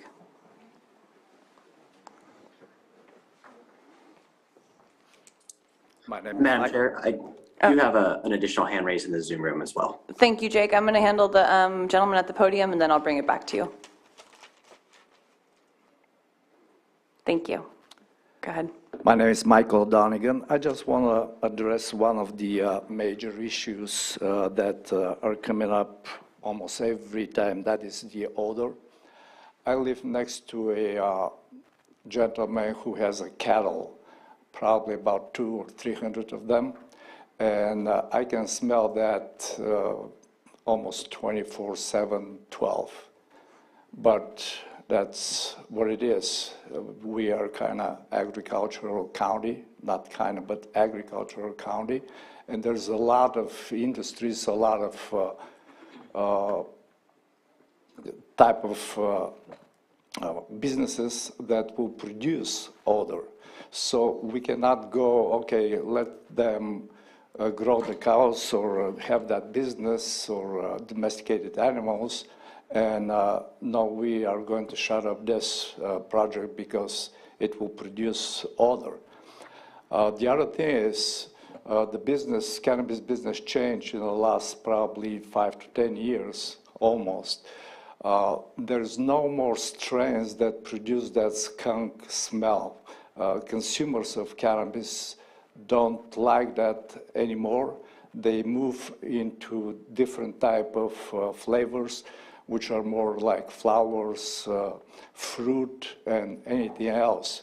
So the odor is basically aroma. It is something that you can smell in a pear grow or strawberries or anything else. And I do support this project. Thank you. Thank you for your time. Commissioner Field? Thank you, Michael. I just wanted to clarify something for you. In this county, we have a right to farm ordinance, and that allows farmers to produce agricultural products, and they cause odors. Marijuana cannabis production is not considered an ag project, so I just wanted to point out the difference. Thanks. Considered by whom? A county ordinance. But it is agricultural. No. In reality, That's a whole nother, we're just gonna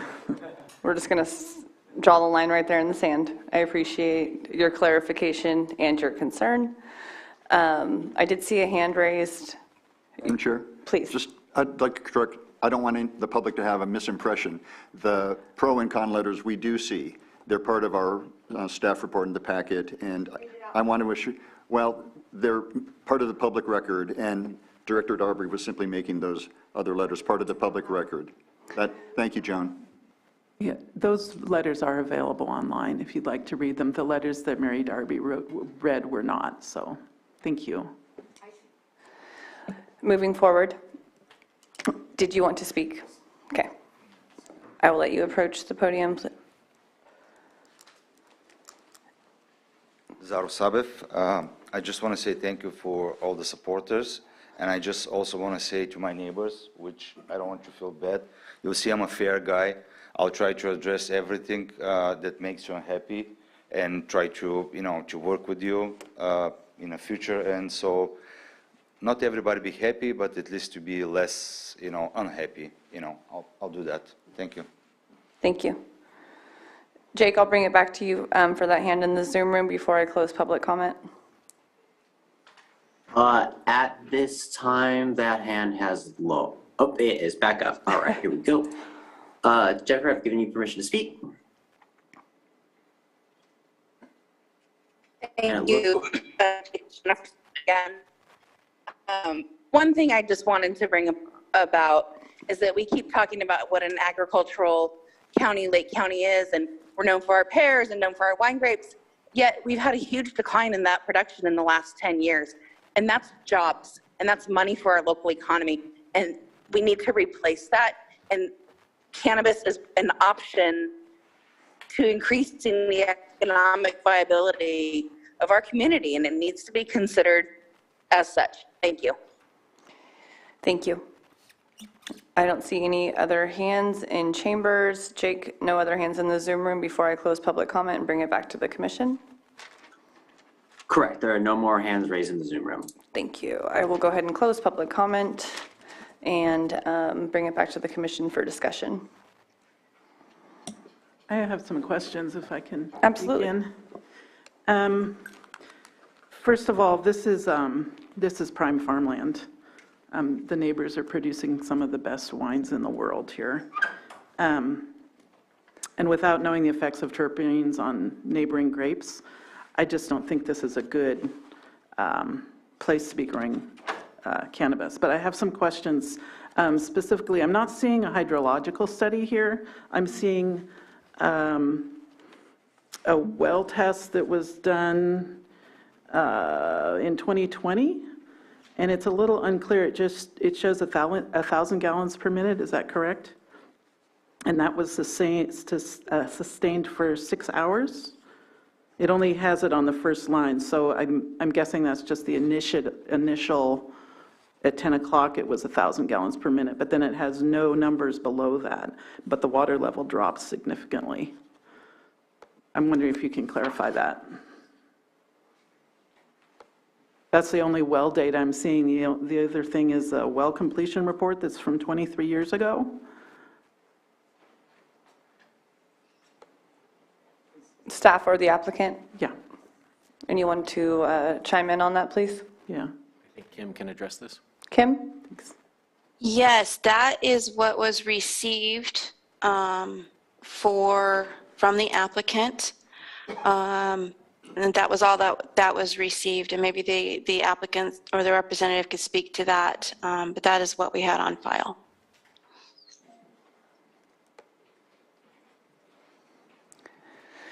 Thank you. And I believe the consultant is going to respond. Yeah, I need to pull it up quick here, but I believe there was a letter that went with it that outlined that it recovered within 24 hours to the original static level prior to the test. Okay, what I'm worried about is whether you have enough water. You're stating that you need 2,415 gallons per day. That's probably enough for 400 plants, I think. But I'm looking at your 1.2 acres. To me, I think you're going to need like 12 times that amount of water. And so I don't know if you have it. Well, it's an existing well serving an 8.2 acres. The basis of the analysis of that, approximately 8.2 acres of vineyard is being displaced. And so that's why there's actually a net reduction in demand on the aquifer. Yeah, I understand that. That's a different issue. What I'm saying is I need to know how much water you have available. And just to be clear, I'm very familiar with this property, and those are head-pruned vines that are very wide spacing. I don't think you can apply the same criteria that you use like a Sauvignon Blanc vineyard that's, double cordon in the valley floor. This type of vineyard uses a lot less water. So there's no way it would need that much water. You're going to be using a lot more water than the vineyard did.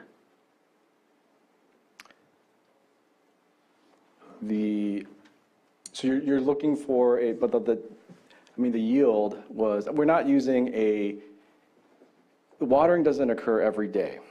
So you're talking about the peak intensity is your question, or are you talking about the overall usage across on the aquifer, or which, I'm trying to key into which particular? Yeah, there's two issues here. One is whether you have enough water, and two is how it's going to impact the aquifer. And I'm not seeing the impacts on the aquifer addressed at all. Usually we see a hydrological study that looks at the aquifer and other consumptions in the area. Mm-hmm. I'm not seeing that at all. So to me, that's a huge hole. The basis of that is the county of Lake released a report on this groundwater aquifer. And it was the final draft was published in January of this year. So it's very recent. I'm familiar with it. And so the study identified that there's been a net reduction in irrigated acreage within the county, and not only that, there's been a shift from higher intensity on top of about a 2,000 acre reduction in irrigated acreage within this groundwater shed. There was also a shift from higher intensity water usage crops that are irrigated to lower intensity water usage crops. And so that was sort of the basis, I believe, of the analysis, is that this particular groundwater shed has had a significant trend towards reduced demand. And on top of that, I understand there's this is an irrigated, this with frost protection and other methods. The basis of the study was, is published data from the, for this particular area, the Big Valley region, with respect to agricultural practices associated with vineyard operations. And so that was what we used for our water use analysis, was published data from UC Davis. Okay, so maybe I'm missing something here. I'm seeing a one-page water analysis with a well completion report, a thing from UC Davis, a 1.5-page study, and then a whole bunch of title documents. So to me, this is just not, it's not answering my questions about water consumption. And I just would like to comment so the other commissioners are aware as well. For the last 10 years, we've been in drought. We have not been consuming as much water. And it's more about frost protection. We haven't had the temperatures that have required. As you probably noticed in the last couple of nights, we've been frost protecting in this area. We've been consuming huge amounts of water. In fact, I'm just getting messages that our well is dry today. and it's May. The water consumption reduction is not because of transitions in agriculture, I don't believe. I mean, I've been growing grapes and pears here for 30 years. What's happening is the climate is changing, and I think we need to have a more comprehensive look at our water consumption. So part of it is that we're not using as much because we haven't been doing frost protection, but we've also become much more efficient in our water consumption. The pears in the valley floor used to be flood irrigated, which is just an obscene, I mean, that's how I started farming with, it's just, my pump ran 580 gallons per minute all summer long. And I mean, it was ridiculous. So yes, we have done a lot to consume less water, but what I want to know is what this project specifically is going to do to the aquifer. And I don't think that what you're telling me reflects an understanding of how important it is. And I also don't see that your numbers are accurate enough to even address it. I mean, so what I want to see is not only a hydrological study of how this is going to affect the aquifer, but I want to see some accurate numbers of how much water you're going to consume. So I hope that helps. Sure. Why And I want to point out two things. Well, I want to address another thing too you brought up earlier, as well as this with respect to the terpenes and impact on grapes. Because I don't believe I've seen any specific data, or I've never heard of that brought up, and I've been working within this cannabis entitlement space since I believe 2018. I believe the Benmore Valley project is one of the first projects that was considered large scale. It was very similar conditions to, historic 240-acre commercial wholesale grape operation that was converted to about 4 acres of cannabis. That was one of the first projects, and we went through that, and I was one of the parties to that particular permit. So that's been very contentious from the beginning, but I've not heard that particular element brought up. I've never seen specific research. In my experience, it's been more of an issue of the grapes impacting the cannabis because there are pesticides that are illegal to use in grape cultivation that would impact the cannabis. And so it's actually from the research that, or the studies that, or the impacts that have been found, it's more the grapes impact cannabis from what I experienced versus the other way. You bring up a very good point. And the existing vineyard users, we've heard from some vineyard people in the neighborhood, and they're concerned about this. I mean, we have had loads of grapes rejected because of smoke taint.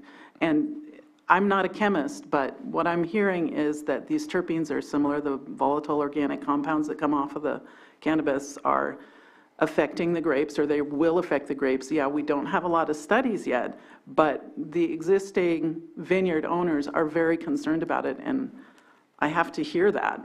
Understood. And then what you're saying about, I think you have a really good point that we haven't really discussed in this chamber, but I've been hearing among the ag community quite a bit, and that is, and I'm an organic grower, don't get me wrong, I'm not supporting pesticide use, but those vineyard people are spraying pesticides that might affect your crop. And if you have a permit to produce cannabis, you can turn around and sue them for the value of your crop. So I want to make it clear that, yeah, this is a different use of the land, and there are a number of issues that have not been resolved yet. With respect to the concerns, the entitlement, or it's at the operator's risk, right? And so there's odor, first of all, there is odor mitigation, right? So that's, I'm not so sure that there could be concerns with open outdoor cultivation. And then I am also not a viticulturalist. I don't grow grapes for a living, but my understanding is that the smoke taint,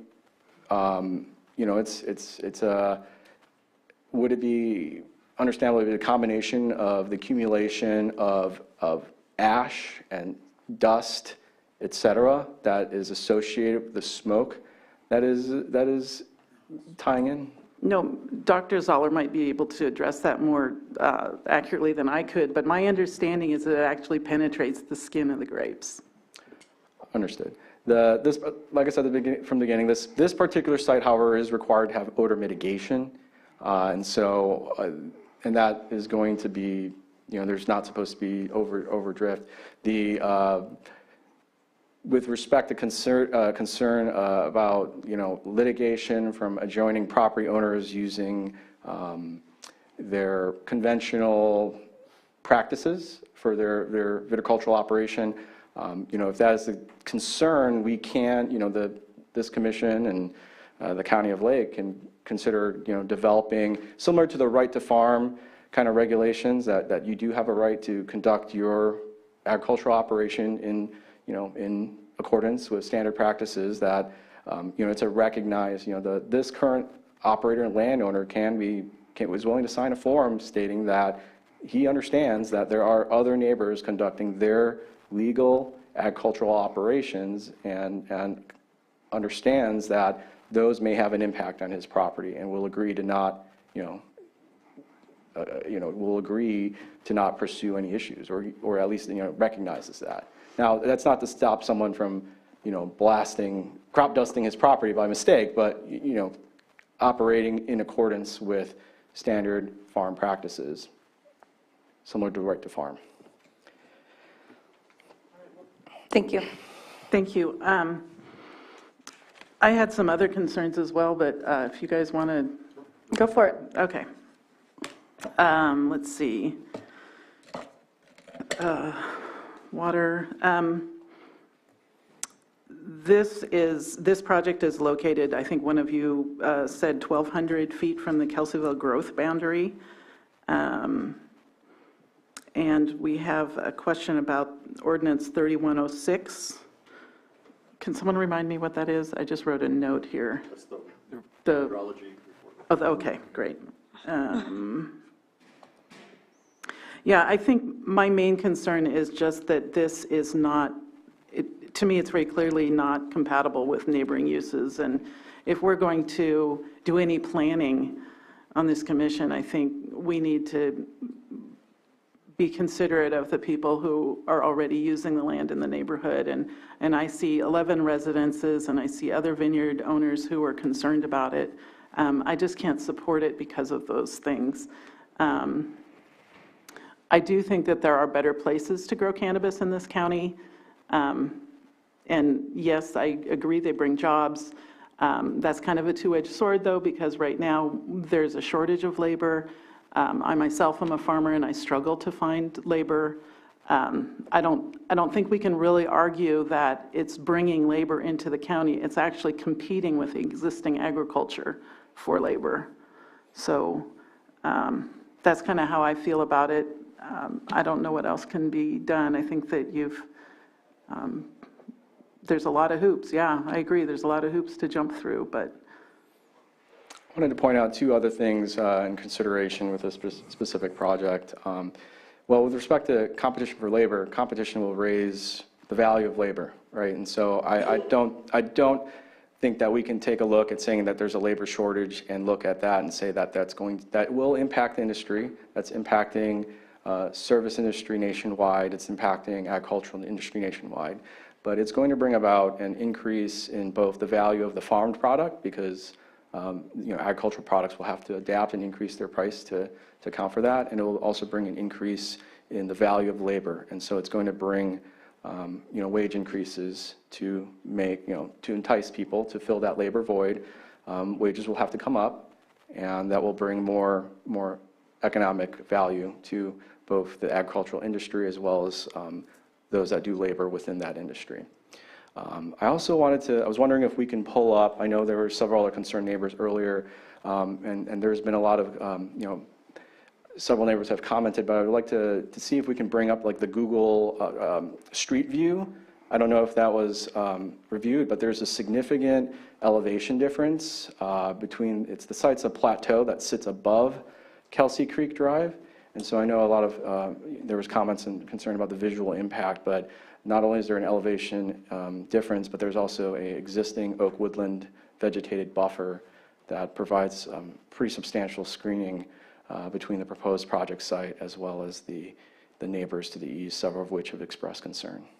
Yeah, thank you very much. I noticed that as well. We call that the Kelseyville Bench up there, and for that reason, I'm not concerned about the scenic corridor in that area. But I am wondering what which of those two roads do you think the employees would use? The Gold Dust Drive or the Kelsey, would they be entering on the Kelsey Creek Drive side? No, there's no access. No, you access from Gold Dust, so you turn onto Gold Dust, and you come in from Gold Dust Drive. Thank you. Thank you. Commissioner Hess? I just wanted to agree with my colleague about the water information, which I do find lacking as well. But I also think staff needs to cast a more critical eye on what's submitted and perhaps push back and ask for additional information. I would posit that if this information was not sufficient, which, the application was considered, as far as the applicant's end, I just want to present sort of the timeline and the stress with this situation, because, we attempt to provide as complete an application as is necessary, and so, or is identified within the rules and the regulations. And so this project was submitted and determined to be complete. We didn't receive further comment or request for information basically December 3rd of 2020. And so we're looking at a year and a half ago. And then so additional ordinances were passed since then. I believe there was the request for the hydrologic report and the drought management plan. And we developed our analyses and submitted that within a timely fashion. I believe it would have been September of last year. September of last year. And in the meantime, while the ISM&D was being drafted and written, and then this particular hearing was being scheduled. And so we did not receive those types of concerns, the questioning that the information we provided was not sufficient. And so, like, if you identify that we've completed the submittal in August or September of last year, we're looking at for nine months to get to hearing at this point. And so that would have been valuable time to develop these studies. But if the commission here finds that, I request that if the commission finds that the information is not sufficient, then you give the applicant an opportunity to provide that requested documentation to your satisfaction, instead of outright denying the project, with the understanding that this has been a multi-year process to reach. I understand that it must be really difficult, but what I'm seeing is that if I were starting a cannabis project, I would not have chosen that location to begin with, because to access Gold Dust Drive, you have to drive up Stahaley, which is a very dense neighborhood with a whole lot of children playing in the street, and I mean, it's just not appropriate for this area. There's small children within arm's reach of the barn at the north end of the property. It just doesn't seem like it's a compatible use to me. Well, there is existing fencing around the property that's already been maintained and upgraded, as well as additional security fencing in compliance with the code around the actual cultivation site and its facilities. There's security lighting, there's going to be camera systems. The traffic is, the existing viticultural operations drive more traffic than anything associated with this proposed operation. So with respect to, because the majority, you're looking at push labor for harvest and for planting, and you're looking for similar push labor at a higher intensity for pruning as well as for harvest for the grape operation. And so the applicant has owned the property for approximately 2 years. They have gone through the trials and tribulations of managing a 47-acre vineyard on their own as well. And so it's a challenge, because that industry is struggling. It's been very difficult with the smoke and smoke damage. His 2020, it was a loss. He only sold 3 out of about 30 tons in 2020. And last year, because he did so much of the labor on his own, he was able to eke a $6,000 profit. And so, in consideration of maintaining economically viable agricultural operations, we would like to identify this as a potential shift to something that can be supported and is economically viable and reduce the loss of agricultural opportunities in this county. Thank you. I think that those are really good points. If he grafted over to Sauvignon Blanc, you might have better luck. That's in demand. Any public comment is officially closed, so we're actually, so Commissioner Chavez, do you have anything to note or questions for the applicant or consultant? Sure. A few questions for whoever can answer them. So this project obviously will be in greenhouses. Is that going to be phased? Will it be phased or would it be all in one? So what's your, how are your stages going to be? I would like to bring the applicant, Mr. Sabev, up here to discuss that because he's more intimately aware of the finances for the phasing.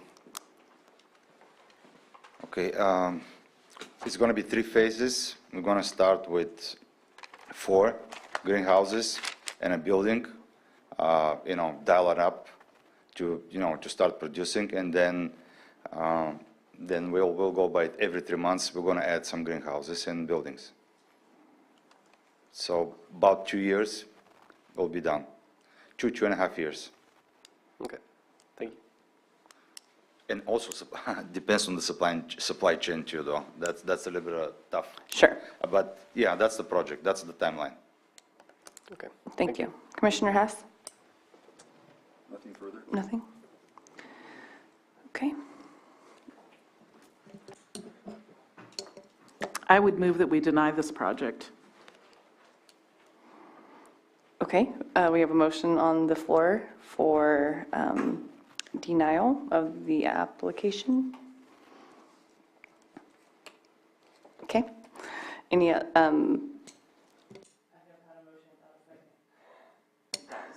oh. That's correct. If there's not a, There's a motion with no second, so the motion will not carry. It dies.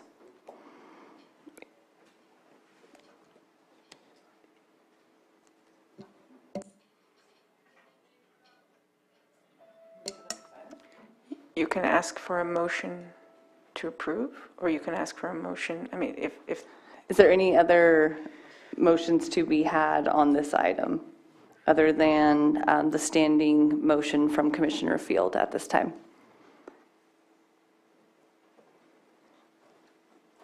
Is it possible that the result might be the same if you read the original motion? Commissioner Field? Meaning, one can vote against the motion as recommended versus voting affirmatively to deny. I don't support the motion, Well, but either as amended or... my point is that that could be seconded, and one could still vote according to one's feelings. But That's true. since there was no second for the motion that you offered. Correct.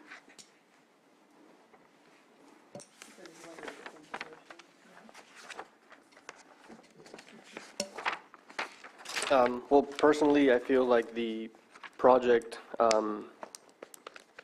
I support the project due to the fact that it is going through the planning that it is to be able to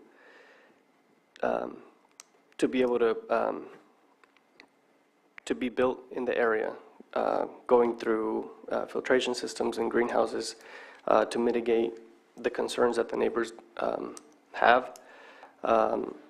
And I believe that the owner's been living here for, you said 22 plus years? Oh, 2 years? Okay. And has there any, obviously some of the neighbors are not happy, some of them are happy, so it's just, I'm in the middle between how I feel about this project, but seeing how a lot of the questions and concerns are going to be mitigated, I feel like I'm going to be supporting this project. So I can read the sample motion and we'll see how that goes, how the vote goes. Another thing we could do is, I believe Commissioner Hess and I both have concerned about the hydrology study. We could table the motion until that is completed. We can continue and ask staff to provide more robust water and hydrological information. That would be an option, yeah. The other issue is we're absent a commissioner today, and a tie 2-2 vote would result in denial. And it's not the applicant's fault that we don't have a full team here today. So Commission, if you would like to consider directing staff to get additional information that will, kind of make you feel a little bit more at ease, and we can go from there. I'm not sure what the time frame is on hydrology reports at this time. Go ahead. We would just simply request it from the applicant. Yeah. And whenever they submit it, then, we work with what is submitted, so. Absolutely. I'm very close to where you are, Commissioner, but I do believe continuing makes more sense in the context of not having a full bench here and having the opportunity to see more robust information. Make any motion other than denial. I would move that the commission continue this item until another date, and it doesn't sound like the 26th would work in terms of the nature of the information needed. And it's uncertain how long it would take to get that information. It would be continued without a specific date. And as I say, I'm close to where you are, but I'm not prepared to vote against the project today when there's other additional information that we could review. So I would move that we continue to a date uncertain.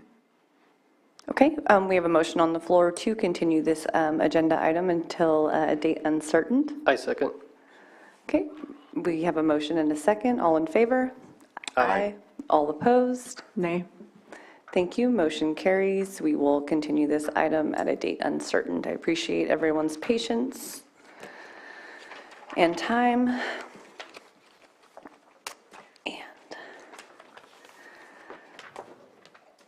all right, so we will go ahead and move forward to our on-time staff update. Director Darby. Hello, everyone.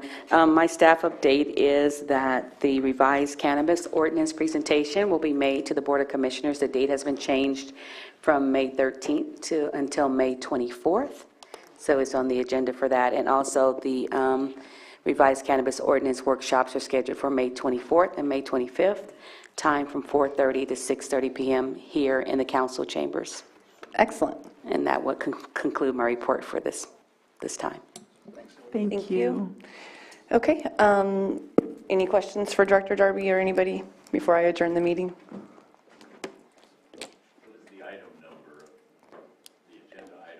Oh, that would be item number 2 that you would put on that.